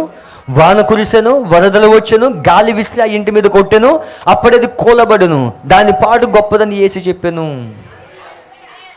ఇప్పుడు 2 పునాదుల కోసం మాట్లాడుతున్నాడు ఆయన. ఒక ఇల్లు కట్టేటప్పుడు, ఒక కట్టడం కట్టేటప్పుడు పునాది అనేది లోతుగా తవ్వుతాం. లోతుగా తవ్విన తర్వాత ఆ బండ పైన హల్లెలూయా. ఫస్ట్ మనం వేసేది ఏంటంటే మూలరాయి వేస్తాం, కార్నర్ స్టోన్ వేస్తాం. ఆ కార్నర్ స్టోన్ బేస్ చేసుకునే మిగతా కట్టడం అంతా కట్టబడుతుంది. అవునా? ఈ కార్నర్ స్టోన్ వేస్తున్నప్పుడు అది ఎవరికి కనిపిస్తుంది అంటే అక్కడ ఎవరైతే పని చేస్తున్నారో ఆ కార్నర్ స్టోన్ చూడగలరు. కానీ కట్టడం పూర్తయిన తర్వాత పునాది నాకు చూపించంటే చూపించలేము. అవునా? ఈ బిల్డింగ్ యొక్క పునాది ఇప్పుడు చూపించమంటే చూపించలేము. ఎవరైనా చూపించగలుగుతారా? కానీ పని చేసేటప్పుడు మాత్రం పని వాళ్ళు చూశారు.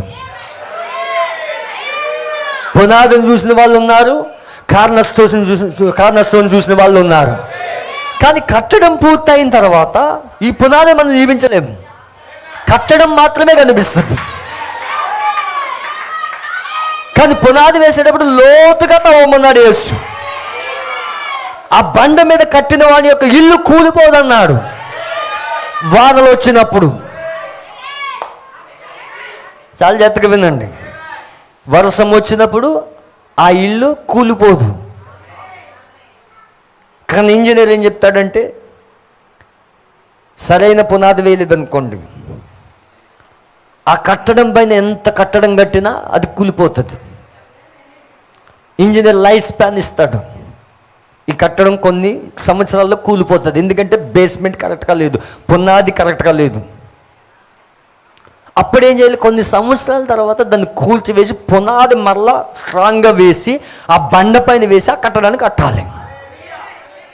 అవునా? అవునా? హల్లెలూయా.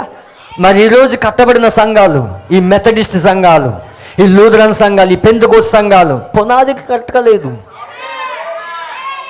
కానీ కట్టబడిపోని. కానీ ఇప్పుడు ఏం చేయాలి? దాన్ని మొత్తం కూల్చివేసి మళ్ళా పునాది వేసి కట్టాలి. కానీ ఆ పని వాళ్ళు చేయలేరు.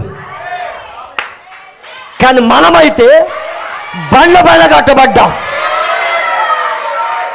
పునాది పైన కట్టబడ్డాం. ఎవరా బండ అంటే ప్రభువైన యేసుక్రీస్తు. అందుకే మత్తయి సువార్త 16వ అధ్యాయంలో యేసు ఎవరని చెప్పుకుంటున్నారని అడిగినప్పుడు యేసు ఏమంటా ఉన్నాడు అక్కడ? 16వ అధ్యాయం 13వ వచనం. యేసు పిలిపిదైన కైసర ప్రాంతంలోకి వచ్చి మనిషి కుమారుడు ఎవడని జనులు చెప్పుకొనిచున్నారని తన శిష్యులను అడగగా, వారు కొందరు బాప్తిస్మిచ్చు యోహాననియు, కొందరు ఏలియా అనియు, కొందరు ఇర్మియా అనియు, లేక ప్రవక్తల్లో ఒకడని చెప్పుకొనిచున్నారన్నది. అందుకైనా మీరైతే నేను ఎవరినని చెప్పుకొనిచున్నారని వారిని అడిగాను. అందుకు సీమోను పేతురు, నువ్వు సజీవుడు వగు దేవుని కుమారుడు అయిన క్రీస్తు అని చెప్పాను. అందుకు యేసు సీమోను బరయోనా, నువ్వు ధన్యుడవు, పరలోకములో నా తండ్రి నీకు ఈ సంగతి బయలుపరచనే గాని నరులు నీకు బయలుపరచలేదు. మరి నువ్వు పేతురు, ఈ బండ మీద నా సంఘము కట్టుదును. ప్రత్యక్షత అనేది ఎవరు ఇవ్వాలంటే దేవుడు ఇవ్వాలి. అర్థమైందా? ప్రత్యక్షత మనిషిని ఇచ్చేది కాదు, దేవుడే ఇవాళ రెవల్యూషన్ అనేది. ఇప్పుడు ప్రత్యక్షత అనే బండ పైన సంఘాన్ని కడతా ఉన్నాడు. ఇప్పుడు ఆ బండ కదా క్రీస్తు అయి ఉన్నాడు. ఆ బండ మీద ఇల్లు కట్టినప్పుడు తొలకరి వాన వచ్చినా కడవరి వాన వచ్చినా ఆ కట్టడం కూలిపోదు. వచ్చిందా తొలకరి వాన? తొలకరి వాన ఉపదేశం, కడవరి వాన ఏడుముదల వర్తమానం. ఆ కట్టడం కూలిపోదు. పట్టుకోండి. యేసు దాని కోసం మాట్లాడుతున్నాడు, ఇల్లు కోసం కాదు. ఆత్మీయమైన కట్టడం. తొలకరి వాన వచ్చింది, ఆ ఇల్లు కూలిపోలేదు. కడవరి వర్షం వచ్చింది, ఏడుముదల వర్తమానం వచ్చింది, ఆ ఇల్లు కూలిపోలేదు.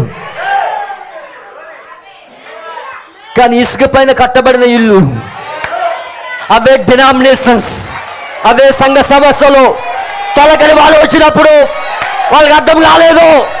కడవరి వర్షం వచ్చినప్పుడు వాళ్ళకి ఏం అర్థం కాలేదు. ఇసుక పైన కట్టబడ్డా ఇల్లులవి, మందిరాలవి. కానీ ఈ మందిరం అయితే దేవుడు ఒక్కడనే దానిపైన, బాప్తిస్మం ఒక్కడనే దానిపైన, విశ్వాసం ఒకటనే దానిపైన, అపోస్తలులు వేసిన పునాది పైన, ప్రవక్తలు వేసిన పునాది పైన ఈ మందిరం కట్టబడింది. దేని మీద కట్టబడ్డావు? అపోస్తలులు వేసిన పునాది, ప్రవక్తలు వేసిన పునాది, దానిపైన మందిరం కట్టబడింది, ప్రత్యక్షమైన కట్టబడింది. అందుకే తొలకరి ఉపదేశం వచ్చినప్పుడు, తొలకరి వర్షం వచ్చినప్పుడు ఇది కూలిపోదు. కడవరి వర్షం వచ్చినప్పుడు ఇది కూలిపోదు. అవి ఇసుక పైన కట్టబడ్డాయి కాబట్టి కూలిపోతా ఉన్నాయి, కొట్టుబడతా ఉన్నాయి. ఇదే అడ్డుబండ అయిపోయింది, ఇదే అడ్డుబండ అయిపోయింది. ఈ అడ్డుబండ వల్ల అనేకులు తొట్లుపడ్డారు. కడవరి వర్షం వచ్చినప్పుడు తొట్లుపడ్డారు వాళ్ళు, అడ్డుబండ తగిలింది.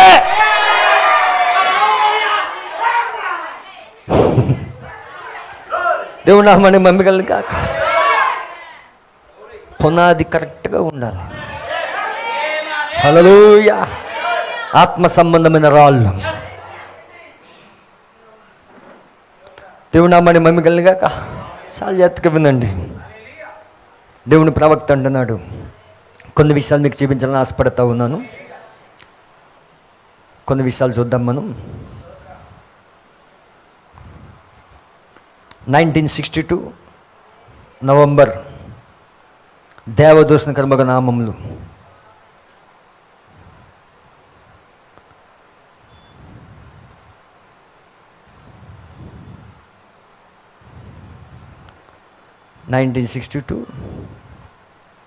నవంబర్ నెల దేవదూషణ కర్మగ నామములు, పారాగ్రాఫ్ నెంబర్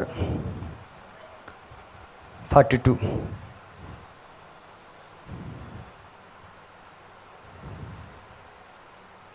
చూసారా?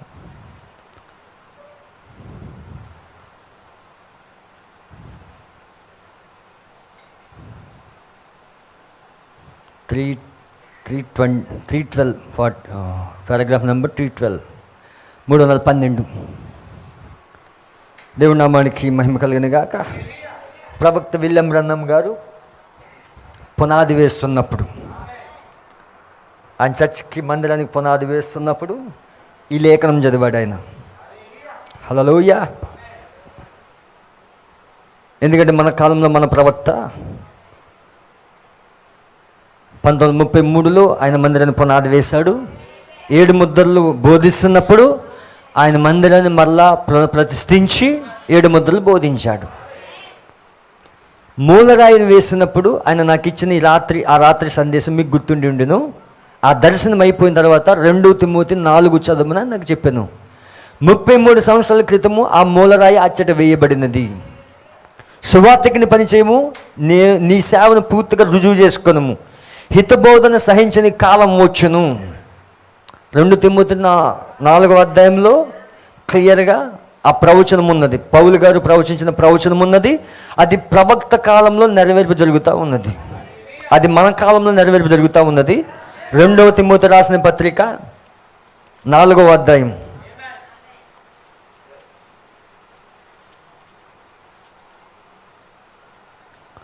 2వ తిమోతి రాసిన పత్రిక 4వ అధ్యాయం. దేవుని ఎదుటను సజీవులకు మృతులకు తీర్పుదిచ్చు క్రీస్తు యేసు ఎదుటను ఆయన ప్రత్యక్షత తోడు, ఆయన రాజ్యం తోడు నేను ఆనబెట్టి చెప్పింది ఏమనగా, వాక్యమును ప్రకటింపము, సమయమును నా సమయమును ప్రయాసపడము, సంపూర్ణమైన దీర్ఘశాంతంతో ఉపదేశించుచు ఖండించము, గద్దించము, బుద్ధి చెప్పము. ఎందుకనగా జనులు హితబోధన సహింపక దురద చెవులు గలవారే తమ స్వకీయ దురాశలకు అనుకూలమైన బోధకులను తమ కొరకు పోగు చేసుకొని సత్యమునకు సెవనీయక కల్పనా కథల వైపునకు తిరుగు కాలము వచ్చును. అయితే నువ్వు అన్నిటి విషయంలో మితముగా ఉండము, శ్రమపడము, సువార్తకుని పనిచేయము, నీ పరిచయం సంపూర్ణంగా జరిగించుము. ఈ మాటలు తీసి పునాదులు పెట్టాడు ఆయన. అర్థమైందా? హల్లెలూయా. దీన్ని తీసుకుని పునాదులు పెట్టాడు. గమనించండి, నేను ఆ తక్కినదంతా చదవలేదు. 33 సంవత్సరాలకు పైగా ఈ సంఘంలో బోధించాను. నాకు తెలియదు, కానీ నేను అంతకన్నా ముందుకు వెళ్ళలేను. హల్లెలూయా. ఈ మాటలు చాలా చాలా దాంట్లో చెప్తా ఉన్నాడు ఆయన. అయితే ఇంకొక మాట నేను చదివి వినిపిస్తాను. దేవుడు ఏర్పాటు చేసుకున్న ఆరాధనా స్థలం 1965. నేను కొన్ని మాటలు చదివించి నేను ముందుకు తీసుకెళ్తాను మీకు. దేవుడు ఏర్పాటు చేసుకున్న ఆరాధన స్థలం 1965 11వ నెల, పారాగ్రాఫ్ నెంబర్ 248. రౌత్ గారు చెప్పిన మాటలు కొన్ని వినిపిస్తాను మీకు.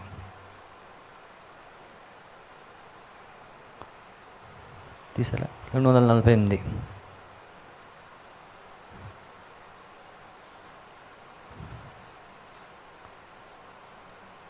ఓకే.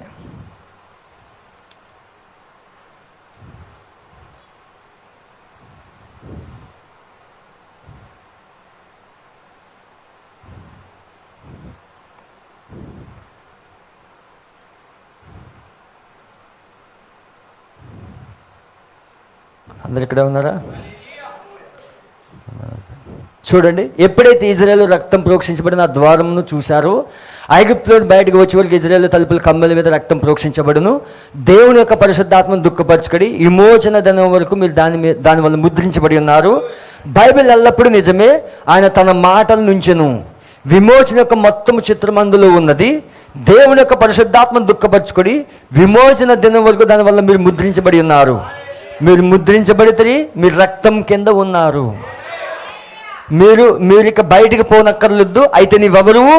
దేవుని కుటుంబంలోని దేవుని కుమారుడవు. హల్లెలూయా. నీవెవరు అంటే దేవుని కుటుంబంలోను దేవుని కుమారుడవు. అర్థమవుతుందా? హల్లెలూయా. చూడండి, ఇక్కడ పరిశుద్ధాత్మ ద్వారా ముద్రించబడినావు. అపవాది నిన్ను అంటుకోజాలదు. ఎందుకంటే నువ్వు చనిపోయావు. నీ పాత భాగమొగు నీ పాత భర్త చనిపోయిను. నువ్వు పాతి పెట్టబడితేవి. క్రీస్తు ద్వారా నీ జీవితంలో దేనిలో దాచబడి ఉన్నది? దేవునిలో దాచబడిన పరిశుద్ధాత్మ ద్వారా ముద్రించబడితేవి. వాడు నిన్నెన్నడు నిన్నెట్లు పట్టుకోగలడు? నువ్వెట్లు బయటికి రాగలవు? నువ్వు రక్తం క్రింద ఉన్నావు. మహిమ నేను మాట్లాడుచున్న దాన్ని మీకు తెలియనా? హల్లెలూయా. ఒక సృష్టి జరుగును కానీ శాఖ ఏర్పడదు. నువ్వు వాక్యపు సృష్టివి. జగత్తు పునాదికి ముందే నీలో ఆ పునాది రాయి వేయబడి ఉన్నది.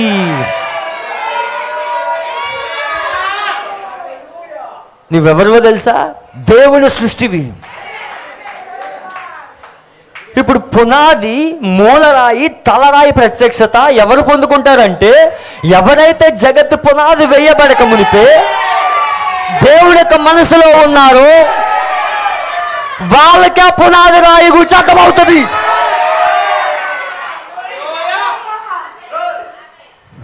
సంఘ సాకోడికి ఎంత చెప్పినా, ఎన్ని విషయాలు వివరించి చూపించినా వాడికి అర్థం కాదు.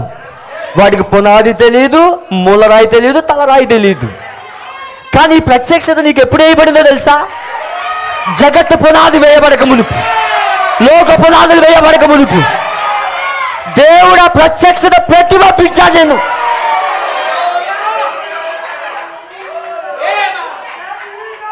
నువ్వు వాక్యపు సృష్టివి. జగత్తు పునాది వేయబడక మునుపే నీలో పునాది రాయి వేయబడి ఉన్నది. ఇక్కడ ఒక మాట గుర్తొస్తుంది. యోబు నువ్వెక్కడ ఉంటివి? యోబు నువ్వెక్కడ ఉంటివి?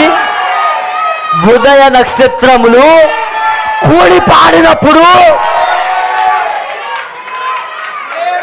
యోబు గ్రంథం 38వ అధ్యాయం. ఉదయ నక్షత్రములు కూడి పాడినప్పుడు నువ్వెక్కడ ఉంటివి? హల్లెలూయా. దేవుని నామాన్ని మహిమగలను గాక. అద్భుతమైన మాట అది. దేవుని నామాన్ని మహిమగలను గాక. 4వ వచనం. నేను భూమికి పునాదులు వేసినప్పుడు నువ్వెక్కడ ఉంటివి? నీకు వివేకం కలిగి ఉన్న ఎడల చెప్పుము. భూమికి పునాదులు అంటే జగత్తు పునాది వేయబడక మునుపు నువ్వెక్కడ ఉంటివి?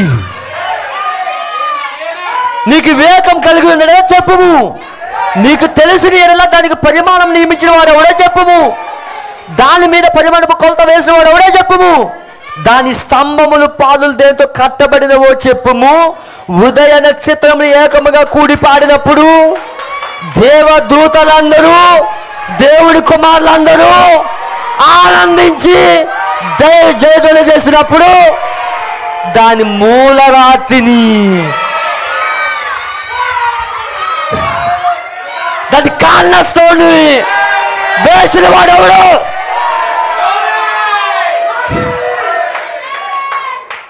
ఆ యోబుకి తెలీదు, ఈ యోబుకి తెలుసు. ఇప్పుడు జగత పునాది వేయబడక మునిపే, లోక పునాది వేయబడక మునిపే దేవుని కుమారులు అందరూ కోడి పాడుతా ఉన్నప్పుడు మూల రాత్రి వేసిన వాడు, కారణస్తోని వేసిన వాడు మనకు తెలుసు. I know it. నీకు తెలుసు.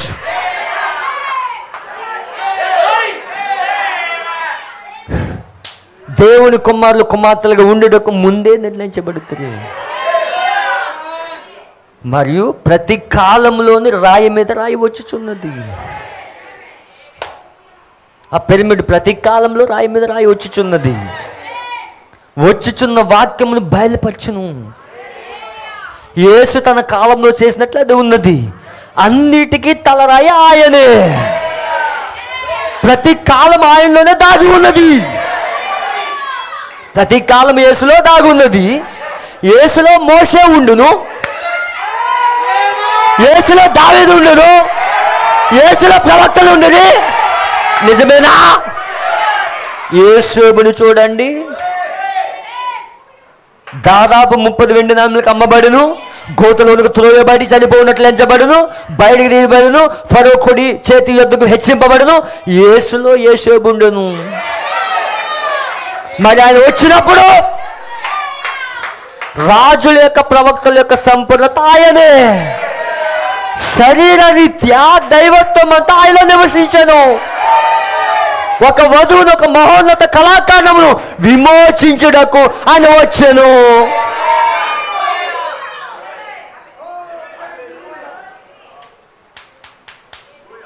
మోసేలో చేస్తున్నాడు, యేసేబులో చేస్తున్నాడు, ప్రతి ప్రవక్తలో చేస్తున్నాడు. ఇప్పుడు ఆ ప్రవక్తల పంపిన ఆయనే వచ్చాడు.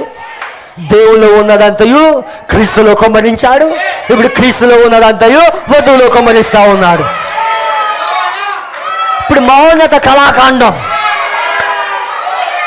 ఆయన చెప్తా ఉన్నాడు. మహోన్నత కళాకాండాన్ని ఆమెకు తెలుసు పునాది ఏంటో, ఆమెకు తెలుసు మూలరాయేంటో, ఆమెకు తెలుసు తలరాయేంటో.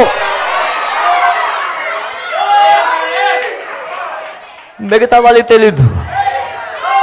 తలరాయి తెలీదు, మూలరాయి తెలీదు, పునాది తెలీదు.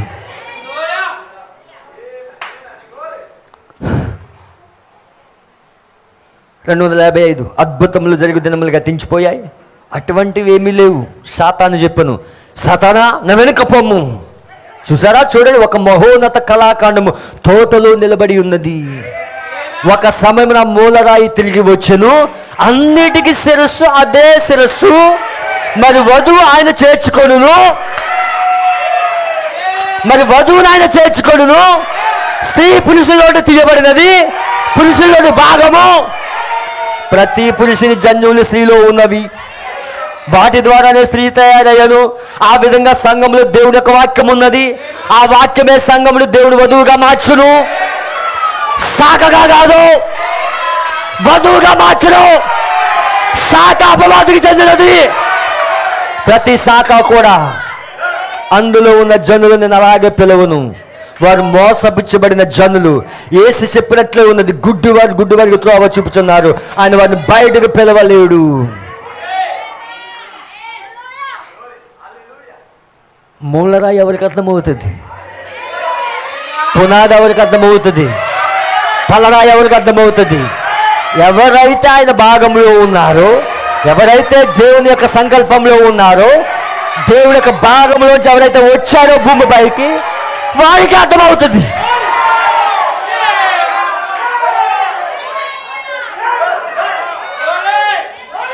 దేవుడు నామానికి మహిమ కలిగిన గాక. హల్లెలూయా. ఇంకొంచెం ముందుకెళ్దాం. దేవుని ప్రవక్త అంటూ ఉన్నాడు, ఇజ్రాయెల్ మరియు సంఘము రెండో భాగం అక్కడే ఉన్నది. ఇజ్రాయేలు సంఘము రెండవ భాగము 1953 మార్చి నెల 26, 177వ పారాగ్రాఫ్. ప్రవక్త పునాదేశాడు, పునాదులో వాక్యం పెట్టాడు. ఆయన కాలంలో నెరవేర్పు జరిగే వాక్యం. ఓకే, దీంట్లో చెప్తున్నారు 177వ పారాగ్రాఫ్. పెద్ద సంఘములు ఎగతాళి చేశాయి, మరి వారి యొక్క వేర్లు చూపించి నిందించారు. వేర్లు చూపించి, నేను పరిశుద్ధ బండలమని వారు చెప్పి ఉన్నారు. మనం ఎవరు? పరిశుద్ధ దొల్లాంటి వాళ్ళం, హోలీ లోలర్స్. నేను అచ్చట నిర్మించినప్పుడు నేను అచ్చట పునాది రాయి వేసి తిని, అయితే వారు దాన్ని ఒక మోటార్ వాహనాల మరమ్మతుల షెడ్డుగా మార్చివేయమని చెప్పిరి. ఇది 20 సంవత్సరాల క్రితము మరి మాట. మరి అదే పరిశుద్ధాత్మ ఇప్పటికీ ఇచ్చట జీవిస్తూనే ఉన్నది. ప్రవక్త పునాది వేస్తున్నప్పుడు దాన్ని కార్ల షెడ్డుగా మార్చేస్తామని అనేక మంది నిందించారు, అనేక మంది అపహాస్యం చేశారు. మీరు పరిశుద్ధ దొల్లాడి గుంపని అనేక మాటలు మాట్లాడారు. కానీ ఇప్పటికీ పరిశుద్ధాత్మ కొమ్మరించబడతా ఉన్నది. 20 సంవత్సరాల క్రితం మాట, అదే పరిశుద్ధాత్మ ఇప్పటికి ఇచ్చడు జీవిస్తూనే ఉన్నది. హల్లెలూయా, అది నిజం. మరి వారు ఒక మూఢ భక్తిని చెప్పిరి. మరి రాజులు, అధికారులు సర్వ ప్రపంచ వ్యాప్తంగా పిలిచిరి. గొప్ప గొప్ప వ్యక్తులు స్వస్థత నొందిరి. దేవుని యొక్క శక్తి ప్రపంచం చుట్టూ తుడిచిపెట్టినది. ఇప్పటికి మనం లక్షలాది మంది ప్రజలకు బలముగా నిలబడి ఉన్నాము. హల్లెలూయా. మరి ఉదయకాలంలో ఏదో ఒక రోజున ఆమె విమర్శలకు గుండా వెళ్ళినది. ఇది కాలిపోనని వారు చెప్పిరి. వారు నాతో చెప్పిరి, ఓ బిల్లి, నువ్వు మతి తప్పిపోయావు అని. అదే సమస్తమును నా యొక్క సొంత అత్తగారు కూడా చెప్పినది. ఎందుకు? అబ్బాయి అంత పిచ్చిగా ఉన్నాడు, నేనైతే ఒక అద్భుతమైన సమయాన్ని కలిగి ఉన్నాను. లోకం ఏమంటది? పిచ్చోళ్ళు వీళ్ళు, మతి చెల్లించిన వీళ్ళకి. వీళ్ళేం దేనికి ఆమె చెప్తున్నారు, దేనికి ఎగురుతున్నారు తెలియదు అంటారు. హల్లెలూయా. కానీ మనం సజీవమైన రాళ్ళం. సజీవమైన రాళ్ళు విమర్శలను పట్టించుకోదు. సజీవమైన రాళ్ళు సిగ్గుపడదు. సజీవమైన రాయి దేవుని సన్నిధిలో ఆరాధించడానికి సిగ్గుపడదు. ఏ నికోలత ఆత్మల కింద ఉండదు. దేవుని స్వేచ్ఛగా ఆరాధిస్తుంది.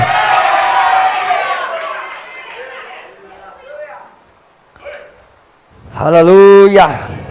నా దగ్గర చాలా కోటేషన్స్ ఉన్నాయి. పుత్ర స్వీకారం 1960.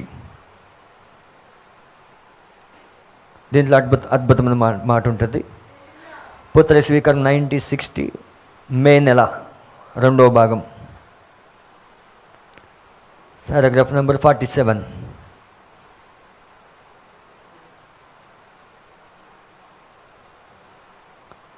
దేవుడు నామమున మహిమ కలుగును గాక. ప్రవక్త పిరమిడ్ కోసం చెప్తా ఉన్నాడు. కొంచెం ముందుకెళ్ళి చదువుతాను నేను, మీకు క్లియర్గా అర్థమవుతుంది. అందరు ఇక్కడే ఉన్నారా? సంతోషంగా ఉన్నారా? 43వ పారాగ్రాఫ్ నుంచి చదివితే క్లియర్గా అర్థమవుతుంది మీకు. ఇప్పుడు అది ఆ విధంగా అచ్చట ఉన్నది. చూసారా? ఆయన దాన్ని మరుగు చేసినది వాక్యం ఇచ్చట చెప్పుచున్నది. ఈ మర్మములు ఇప్పుడు దాచబడి ఉన్నవి. నువ్వు మర్మం అన్న సంగతి తెలుసా నీకు? దేవుని మనసులో ఉన్న మర్మము నువ్వు, దాచబడిన మర్మము నువ్వు. హల్లెలూయా. ఎప్పుడైతే భూమిపైకి వచ్చావో ఆ మర్మమును ఇప్పుడు బయలుపరుస్తూ ఉన్నాడు. అందుకే అబ్రాహాము ఎప్పుడైతే ప్రత్యక్షత పొందుకున్నాడో అబ్రాహాము నుండి అబ్రాహాంగా మార్చబడ్డాడు. సారాయిగా మార్చబడింది. ప్రత్యక్షత ఏం చేస్తుంది? నీ కొత్త పేరునిస్తుంది. అబ్రాహాంగా మార్చబడ్డాడు. సారాగా మార్చబడింది. పేరు మార్చబడింది అక్కడ. అందుకే సంఘకాలంలో తీయోతర సంఘకాలంలో అంటా ఉన్నాడు ఆయన, ఇదిగో నీ కొత్త రాతినిచ్చేదను అన్నాడా లేదా? సంఘకాలంలో ఒక మాట అంటున్నాడు ఆయన. ఒకసారి ప్రకటన గ్రంథము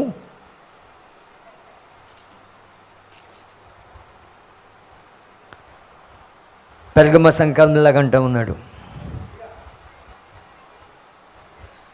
సంఘములతో ఆత్మ చెప్పుచున్న మాట చెవిగలగాడు వినుడుగాక, జయించువానికి మరుగైన మన్నాను భుజింపనిత్తును, మరి అతనికి తెల్ల రాతినిత్తును, ఆ రాతి మీద చెక్కబడిన ఒక కొత్త పేరు ఉండును. పొందిన వానికే కానీ అది మరి ఎవరికి తెలియదు. ఎవరికి తెలుస్తుందా పేరు? New name. పొందిన వానికే, అందరికీ తెలియదు అది. ఆయన ఇస్తానంటున్నాడు. ఎవరికి? జయించువాడికి. ఎవరా జయించువాడు?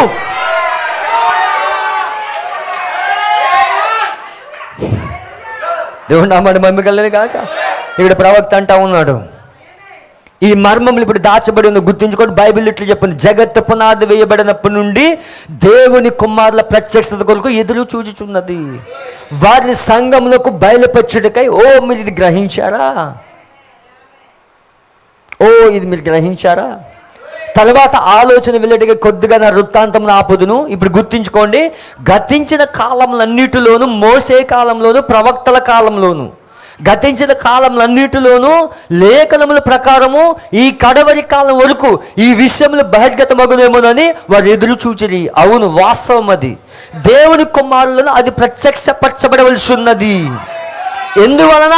కడవరి నుండి నేను చెప్పిన ప్రకారముగా పిరమిడ్ వల్లే సన్నిహితముగా ఇంకా సన్నిహితముగా కట్టుకుంటూ వచ్చుట. నేను తరచుగా నేను చెప్పుచుందును, దేవుడు 3 బైబిల్ చేశాను. మొదటిదాన్ని నేను ఆకాశం అందించాను. అది రాశి చక్రంలో మీరు ఎన్నడైనా రాశి చక్రం చూసారా? మొదటిది కన్య రాశి. రాశి చక్రంలో మొదటి బొమ్మ ఏమిటి? కన్య. రాశి చక్రంలో చివరి బొమ్మ ఏంటి? సింహము. మొదటిసారి కన్యక ద్వారా వచ్చాడు, రెండవసారి ఆయన యూదా గోత్రపు సింహముగా వచ్చును.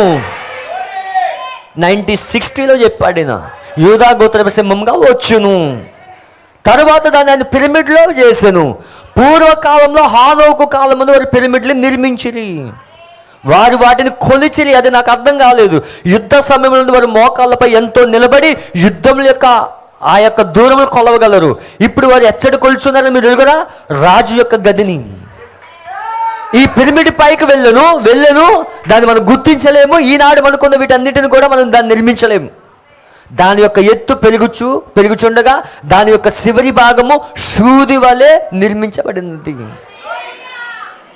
దాని ఎత్తు పెరిగే కొలది అదేమవుతుందో సూది వలె నిర్మించబడతా ఉన్నది. కానీ దాని యొక్క తలరాయి ఆ పిరమిడ్ యొక్క శిఖరంపై వారెన్నడూ పెట్టనే లేదు.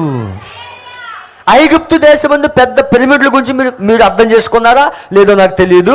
ఆ పిరమిడ్ పైభాగం ఎన్నడూ దాని తలరాయి పెట్టలేదు. ఎందుచేత? తలరాయి తిరస్కరించబడినది. ఆయనే క్రీస్తు. తలరాయి గమనించారు, అది తిరస్కరించబడినది. కానీ దాన్ని మనం ఎదుగుచున్న కొలది లూథర్ కాలం నుండి, బాప్టిస్ట్ కాలం నుండి, మెథడిస్ట్ కాలం నుండి, పెంతెకోస్తు కాలం నుండి ఇప్పుడు మనము తలరాయి వద్దకు వచ్చుచున్నాము. ఆ తలరాయి కిందికి దిగి వచ్చి దానిపై అది అమర్చబడి ఆ నిర్మాణం సమాప్తమగునని మన కాంక్షతో ఎదురు చూస్తున్నాము. ఆ రాయి నిషేధించిరి అని మీరు వాక్యంలో చదవలేదా? సొలొమోను దేవాలయం గురించి అది పలకబడిన మనకు తెలియను, కానీ నిషేధించబడిన రాయి మూలక తలరాయను. దీన్ని మీరు గ్రహించినట్లుగా చెప్పుచున్నాను. ఇప్పుడు బైబిల్ వాక్య ప్రకారంగా మనం అంతకాలమందు పిరమిడ్ యొక్క తలరాయి దిగువచ్చు కాలమందు, రాశుల ప్రకారం మత్తును దాటి మకర రాశి కాలమందు, సింహం రానయున్న తరుణమందు తలరాయి దేవుడి యొక్క పుత్రులు ఏలియా ప్రత్యక్షమగు దినములందు మనము జీవించుచున్నాము.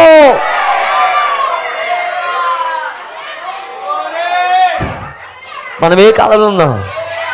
ఏలియా దినాలలో తలరాయి ప్రత్యక్షమైన కాలంలో మనము జీవించున్నాము. వచ్చిందా తలరాయి? హల్లెలూయా, దేవుని నామమున మహిమ గాక. ఇప్పుడు చూడండి 51వ పారాగ్రాఫ్లో, ఈ గ్రంథకర్త దీన్ని చూచిన మీరు తలంచుచున్నారా? చివరి దినముల్లోనే అది ఎక్కడో ప్రత్యక్షమగునో, చివరి దినంలో దేవుని కుమారుల యొక్క యుగం అంతమందు పరిశుద్ధాత్మ యొక్క శక్తితో లేచుటను, జగత్తు పునాది వేయబడినప్పటి నుండి మర్మమైన రహస్యములు ప్రత్యక్షమగుటను చూచుటకు ఎంతగా నిరీక్షించి మూలుగుచూ ఉండునో దాని గురించి మీరు ఏమనుకొనుచున్నారు? మళ్ళా మనం జగత్తు పునాది యొద్దకు వెళ్ళుదుము, ప్రత్యక్షతను పొందుదుము. మనది సరియో కాదో చూద్దాం.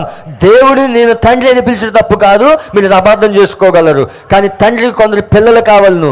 కాబట్టి ఆయన ఏమి చేసాను? దేవదూతలు కలును కాకను ఆయన చుట్టూ వాలినవి. అది చక్కగా ఉన్నది, వారు ఆయన ఆరాధించి అప్పుడు ఆయన దేవుడిగా ఉన్నాడు. అది దేవుని యొక్క లక్షణం గుర్తించుకోండి. ఆయన ఎలోహిం, స్వయం ఉనికి గలవాడు, ఆయన తప్ప మరెవరు లేరు. మొదట దేవదూతలు వచ్చి దేవదూతలు ఆరాధించడం తప్ప మరి ఏమి చేయలేదు. అవి నశించలేదు, వాటికి వ్యాధి లేదు, అవి అమర్తమైన జీవులు కాబట్టి ఆయన తన స్వస్థత శక్తిని కానీ రక్షణ కానీ వెల్లడి చేయలేకపోయింది. కాబట్టి అప్పుడు ముందు ఆ తర్వాత ఇట్లని ఇప్పుడు మనము స్పర్శనీయమైన ఒకదాన్ని చేయదుము కనుక ఆయన భూమిని సృష్టించను. భూమి సృష్టించబడినప్పుడు ఆయన సమస్త జీవులు భూమిని సృజించను. అటు తర్వాత ఆయన మానవుని సృజించెను. ఒక కప్ప పిల్ల లేదా జల్లి చేప నుండి అని దాన్ని చేయటం ప్రారంభించను. అది నీళ్లపై తేలాడుచుండగా ఒక విధముగా శరీరాకృతి కలిగి ఉండి జీవులన్నింటిలో మిక్కిలి అల్పమైన ప్రాణి కప్ప అని మీరు చెప్పుచుదురు. మిక్కిలి ఉన్నతమైన శ్రేణిగా మానవుడు కూర్చున్నాడు. అది కప్ప నుండి ప్రారంభమై బల్లి వరకు వచ్చినది. చూడండి, ఒక్కొక్క జాతిని సృజిస్తా ఉన్నాడు. చివరిగా మానవుడు చేశాడు ఆయన. హల్లెలూయా. అందుకే ఈ కాలంలో పునాది ఎవరో, తలరాయి ఎవరో, మూలరాయి ఏమిటో వాళ్ళకే తెలుస్తుంది. మిగతా వాళ్ళు తెలుసుకోలేరు. మిగతా వాళ్ళకి ఎంత చక్కగా చూపించినా వాళ్ళకి అర్థం కాదు. హల్లెలూయా. ఇప్పుడు పునాది ఏంటి? పునాది అనేది మనం చూపించలేము ఇప్పుడు, అవునా? పునాది అనగా తలరాయి మూలరాయి యొక్క ప్రత్యక్షతే పునాది. హల్లెలూయా. చూడండి, మూలరాయి, తలరాయి, ఒక్కొక్క దాన్ని చూద్దాం మనం. ఇంతవరకు అర్థమైందా? నువ్వు సజీవమైన రాయివై ఉన్నావు. హల్లెలూయా. జగత్తు పునాది వేయబడక మునిపే ఆ మూలరాయి వేస్తున్నప్పుడే నువ్వు అక్కడ ఉన్నావు. అక్కడ యోబుకి తెలియదు కానీ ఈ యోబుకి తెలుసు. మూలరాయి వేస్తున్నప్పుడు, దేవుని యొక్క కుమారులను కూడి పాడుతున్నప్పుడు నువ్వు అక్కడున్నావు అక్కడ. హల్లెలూయా. అందుకే మనకు మూలరాయి ప్రత్యక్షత, తలరాయి ప్రత్యక్షత, పునాది ప్రత్యక్షత.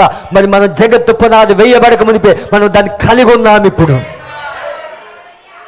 ఇంతవరకు అర్థమైందా? హల్లెలూయా. నేను వచ్చే వారం పునాది అంటే ఏంటి, తలరాయి అంటే ఏంటి, మూలరాయి అంటే ఏంటి, మొదటి రాకళ్ళు, రెండు రాకళ్ళు దాన్ని చూపిస్తూ అసలు నిజమైన మందిరం, దాన్ని చూపిస్తూ మందిరంలో ఏ విధంగా ఉండాలి దాన్ని తీసుకెళ్తూ దేవుడి సామాన్యతలో తన్ను మరుగు చేసుకున్నాను. నెమ్మదిగా ఒక్కొక్క దాన్ని తీసుకొస్తాను. హల్లెలూయా. ఈరోజు సజీవమైన రాళ్ళు, లివింగ్ స్టోన్స్ మనం. ఈ రాయిలో ఏముంటుంది? వాక్యం ఉంటుంది. ఈ రాయిలో పరిశుద్ధాత్మ ఉంటుంది. హల్లెలూయా. ఈ రాయి సహవాసం చేస్తున్నప్పుడు వాక్యమే ప్రవహిస్తూ ఉంటుంది. ఈ రాయి సహవాసం చేస్తున్నప్పుడు ప్రత్యక్షత వస్తూనే ఉంటుంది. అందుకే ఈ రాళ్ళు మందిరంలో మౌనంగా ఉండవు. ప్రసంగిస్తున్నప్పుడు ఆరాధన చేస్తాయి, పాటలు పాడుతున్నప్పుడు ఆరాధన చేస్తాయి. సజీవమైన రాయి ఎప్పుడు మండుతూ ఉంటుంది. రాయికి ఇంకొక గుణ లక్షణం ఉందో తెలుసా? ఈ రాళ్ళు రాత్రుల్లో మెరుస్తాయి. కొన్ని రాళ్ళు రాత్రి కాలంలో మెరుస్తూ ఉంటాయి. ఆ రాయిలో ఏముందంటే అగ్ని ఉన్నది. మెరిసే రాళ్ళు ఉన్నాయా? రాత్రి కాల సమయంలో ప్రకాశించే రాళ్ళు ఉన్నాయా? ఉన్నాయా లేదా? మిమ్మల్ని ఆకాశం ముందు జ్యోతుల వలె ఉన్నాయా? దేవుని నామ నక్షత్రాల వలె మనం ఉండబోతున్నాం. కొన్ని రాళ్ళు వెలిగినిస్తాయి. రాళ్ళు ఏముంది? అగ్ని ఉన్నది. రాళ్ళు ఏముంది? అగ్ని ఉన్నది, ఫైర్ ఉన్నది, పరిశుద్ధాత్మ ఉన్నది. అందుకే సజీవమైన రాయి ఎప్పుడు కూడా పాటలు పాడేటప్పుడు ఎంత అద్భుతమైన కృప అని పాట పాడినప్పుడు నీరసంగా ఇలా కొట్టదు సజీవమైన రాయి అయితే. యేసునామం ప్రశస్త నామం అని మౌనంగా పాడదు. నిజంగా ఫైర్ ఉంటే నీలో, అగ్ని ఉంటే నీలో వాక్యం ఉంటే, నీలో పరిశుద్ధాత్మ ఉంటే, ఆ రాయి వచ్చి మైక్ పట్టుకున్నప్పుడు, ఆ రాయి పాడుతూ ఉన్నప్పుడు మిగతా కాంగ్రిగేషన్ అంతా కూడా ఆ రాయితో పాటు పాట పాడడం ప్రారంభిస్తుంది. అందుకే పాటలు నడిపించే వ్యక్తి మండుతూ ఉండాలి, వాయిద్యాలు వాయించే వ్యక్తి మండుతూ ఉండాలి, పాటలు పాడే వ్యక్తి మండుతూ ఉండాలి, సాంగ్ లీడర్ మండుతూ ఉండాలి. ప్రసంగికుడు మండుతూ ఉండాలి, అగ్ని లోపల ఉండాలి. దేవుడా మరి మమ్మగలను కాక. నీ లోపల అగ్ని ఉంటే మౌనంగా ఉండదు, మండిస్తూ ఉంటావు. అందుకే పాట పాడడానికి వచ్చేటప్పుడు కూడా నువ్వు మండుతా రావాలి. ఏదో నాకు ఇవాళ పాట ఇచ్చారు కదా, ఏదో పాడేద్దాం. నీ పాట మంటను మండించాలి. నీ పాట ద్వారా ఆరాధన జరగాలి. అక్కడ సంఘ లీడర్ పాటలు నడిపించేటప్పుడు కూడా మండుతూ ఉండాలి, మండిస్తూ ఉండాలి. అందరూ దేవుడు స్తుతించడం చెప్పాలి. నువ్వు మండాలి, మండిస్తూ ఉండాలి. వాద్యకారులు మండుతూ ఉండాలి, ఆమె చెప్పే వాళ్ళు మండుతూ ఉండాలి, పాటలు పాటకు వచ్చే వాళ్ళు మండుతూ ఉండాలి. హల్లెలూయా. అప్పుడు ఆ ప్రసన్నతలో ప్రసంగికుడు వచ్చి నిలబడినప్పుడు, పాస్టర్ వచ్చి నిలబడినప్పుడు, హల్లెలూయా, అదే మంటతో ప్రసంగికుడు ప్రసంగిస్తూ ఉన్నప్పుడు మండిస్తూ ఉంటాడు. ఆ మంట ఆయన ఇవ్వాలి ఈయనకి. ఆ మంట వర్తమానికుడికి ఇచ్చాడు ఆయన. ఆ మంట వర్తమానికుడికి ఇచ్చాడు. వర్తమానికుడు ఎవరికి ఇచ్చాడు? 5 రకాల పరిసరాలు ఉన్న వాడికి ఇచ్చాడు. ఇప్పుడు పాస్టర్ ఏం చేయాలి? సమాజాన్ని మండించాలి. ప్రసంగికుడు ప్రసంగిస్తున్నప్పుడు అగ్ని రావాలి, అక్కడ మండాలి. అక్కడ ఆయన వర్తమానికుడికి ఇస్తాడు. వర్తమానికుడు పాస్టర్కి, ఉపదేశకుడికి, సువార్తికుడికి, 5 రకాల పరిచయాలు ఉన్న వాళ్ళకి. ఈ పులిపిడి మీద ఎవరైనా నిలబడినప్పుడు, ఆ ప్రసన్నతతో వచ్చినప్పుడు, ఆ మంటతో వచ్చినప్పుడు మండిస్తూ ఉండాలి సంఘాన్ని. మనము సజ్జమైన రాళ్ళు, మృతులైన రాళ్ళము కాదు. అదే సంఘ శాఖల్లో మంట ఉండదు, ఆ ఫైర్ ఉండదు. వాళ్ళు ఇంకా కృప కృప కృప అని పాడుకుంటూ ఉంటారు. ఈ లోపల నిద్రపోయేవాడు నిద్రపోటు కొన్ని తీస్తాడు. పాస్టర్ గారు వచ్చినప్పుడు ఇంకా మంచి నిద్ర వస్తుంది. ఆ జోలపాట నిద్రలోకి తీసుకెళ్తుంది. ప్రసంగం ఆమె అన్న తర్వాత లేస్తాడు. కానీ ఇక్కడ అలా ఉండదు. నువ్వు వస్తున్నప్పుడే మంటతో వస్తావు. నువ్వు దేవుని సన్నిధికి వస్తున్నప్పుడే మంటతో వస్తావు. నేను దేవుని ఆరాధించాలి, దేవుని స్తుతించాలి. నేను అప్పుడు పాటలు పాడటంలో ఉద్యోగం వస్తూ ఉంటుంది. పాటలు పాడే వ్యక్తి మండించాలి ఇక్కడ. అప్పుడు ఆ ప్రసన్నతలు పాస్టర్ పులిపిడి పైన నిలబడినప్పుడు మండిస్తూ ఉంటాడు. వాక్యం మండిస్తూ ఉంటుంది. ఎక్కడైతే మంట లేదు, చచ్చిపోయిన రాళ్ళవి. నీ లోపల ఫైర్ ఉండాలి. వాక్యం కోసం రోషం ఉండాలి. దేవుని ఆరాధించడంలో రోషం ఉండాలి. దేవుని స్తుతించడంలో రోషం ఉండాలి. నేను దేవుని ఆరాధించడానికి వచ్చాను. ఎవడు ఆరాధించకపోయినా నువ్వు ఆరాధించడం మొదలుపెట్టు. నువ్వు లేచి ఆమె చెప్పడం మొదలుపెట్టు. నీ సోదరుడు లాగడం ప్రారంభిస్తాడు. ఉద్యోగం ఒక్క వ్యక్తితో ప్రారంభమవుతుంది. మోసే యొక్క విశ్వాసం 20 లక్షల మందిని నిర్గమంలో తీసుకొచ్చింది. బ్రహ్నాం గారి యొక్క విశ్వాసం ఈ వధువుని నిర్గమంలో తీసుకొచ్చింది. ఒక్క మనుషుడి యొక్క విశ్వాసం, నమ్మకమైన ఒక వ్యక్తి ఉంటే చాలు, దేవుడు మండించడం మొదలు పెడతాడు. ఆయన ఆ మంట కలిగి ఉండండి. ఇప్పుడు సజీవమైన రాళ్ళు వాక్యం ఉంటుంది, సజీవమైన రాళ్ళు ప్రత్యక్షత ఉంటుంది, సజీవమైన రాళ్ళు ఫైర్ ఉంటుంది, అగ్ని ఉంటుంది. నువ్వు సహోదరుని కలుస్తున్నప్పుడు కూడా మండించాలి. ఎందుకు సహోదరుడు బుధవారం మీటింగ్స్ మిస్ అవుతున్నావు? ఎందుకు శనివారం మిస్ అవుతున్నావు? ఎందుకు ఇర్రెగ్యులర్గా ఉంటా ఉన్నా? మంట నీలో మంట ఉన్నప్పుడు నీ సహోదరుని మండిస్తావు, నీ సహోదరుని మండిస్తావు. లోపల ఫైర్ ఉన్నప్పుడు అది దేవుని యొక్క రోషం. నీ సహోదరుని తిడుతున్నట్లు కనిపిస్తుంది, కానీ రోషం అది. రోషంతో గద్దిస్తున్నప్పుడు నువ్వు వాక్యానికి సెట్ కావాలి. నీలో ఫైర్ ఉంటే నువ్వు దేవుని ఆరాధించగలుగుతావు. అప్పుడు ఆ ప్రసన్నతలో అగ్ని స్తంభం దిగొస్తుంది, మేఘ స్తంభంగా దిగొస్తాడు. అప్పుడు తన ప్రజలతో మాట్లాడ ప్రారంభిస్తాడు. అభిషేకం అక్కడ ఉంటుంది. అక్కడ అభిషేకం కింద ఉన్నప్పుడు ఏ రోగం నిలబడదు, ఏ వ్యాధి నిలబడదు. ఆయన ప్రసన్నతలో ఉన్నప్పుడు, ఆయన సన్నిధిలో ఉన్నప్పుడు ఏ శత్రువు ఇక్కడ పనిచేయుడు.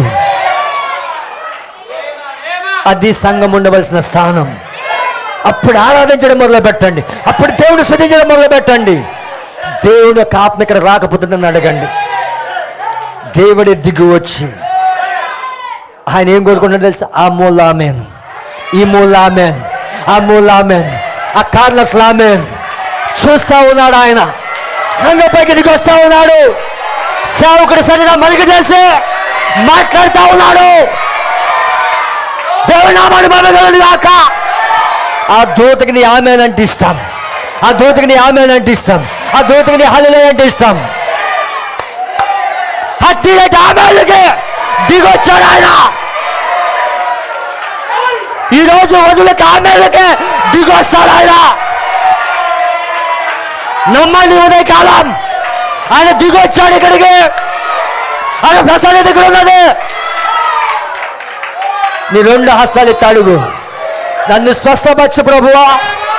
ఆయన దిగొచ్చాడు ఇక్కడికి, ఆయన సన్నిధి ఇక్కడ ఉన్నది. నీ రెండు హస్తాలు ఎత్తి అడుగు, నన్ను స్వస్థపరచు ప్రభువా. ఏ వ్యాధైనా సరే ఆయన సన్నిధిలో వెళ్ళిపోవును గాక.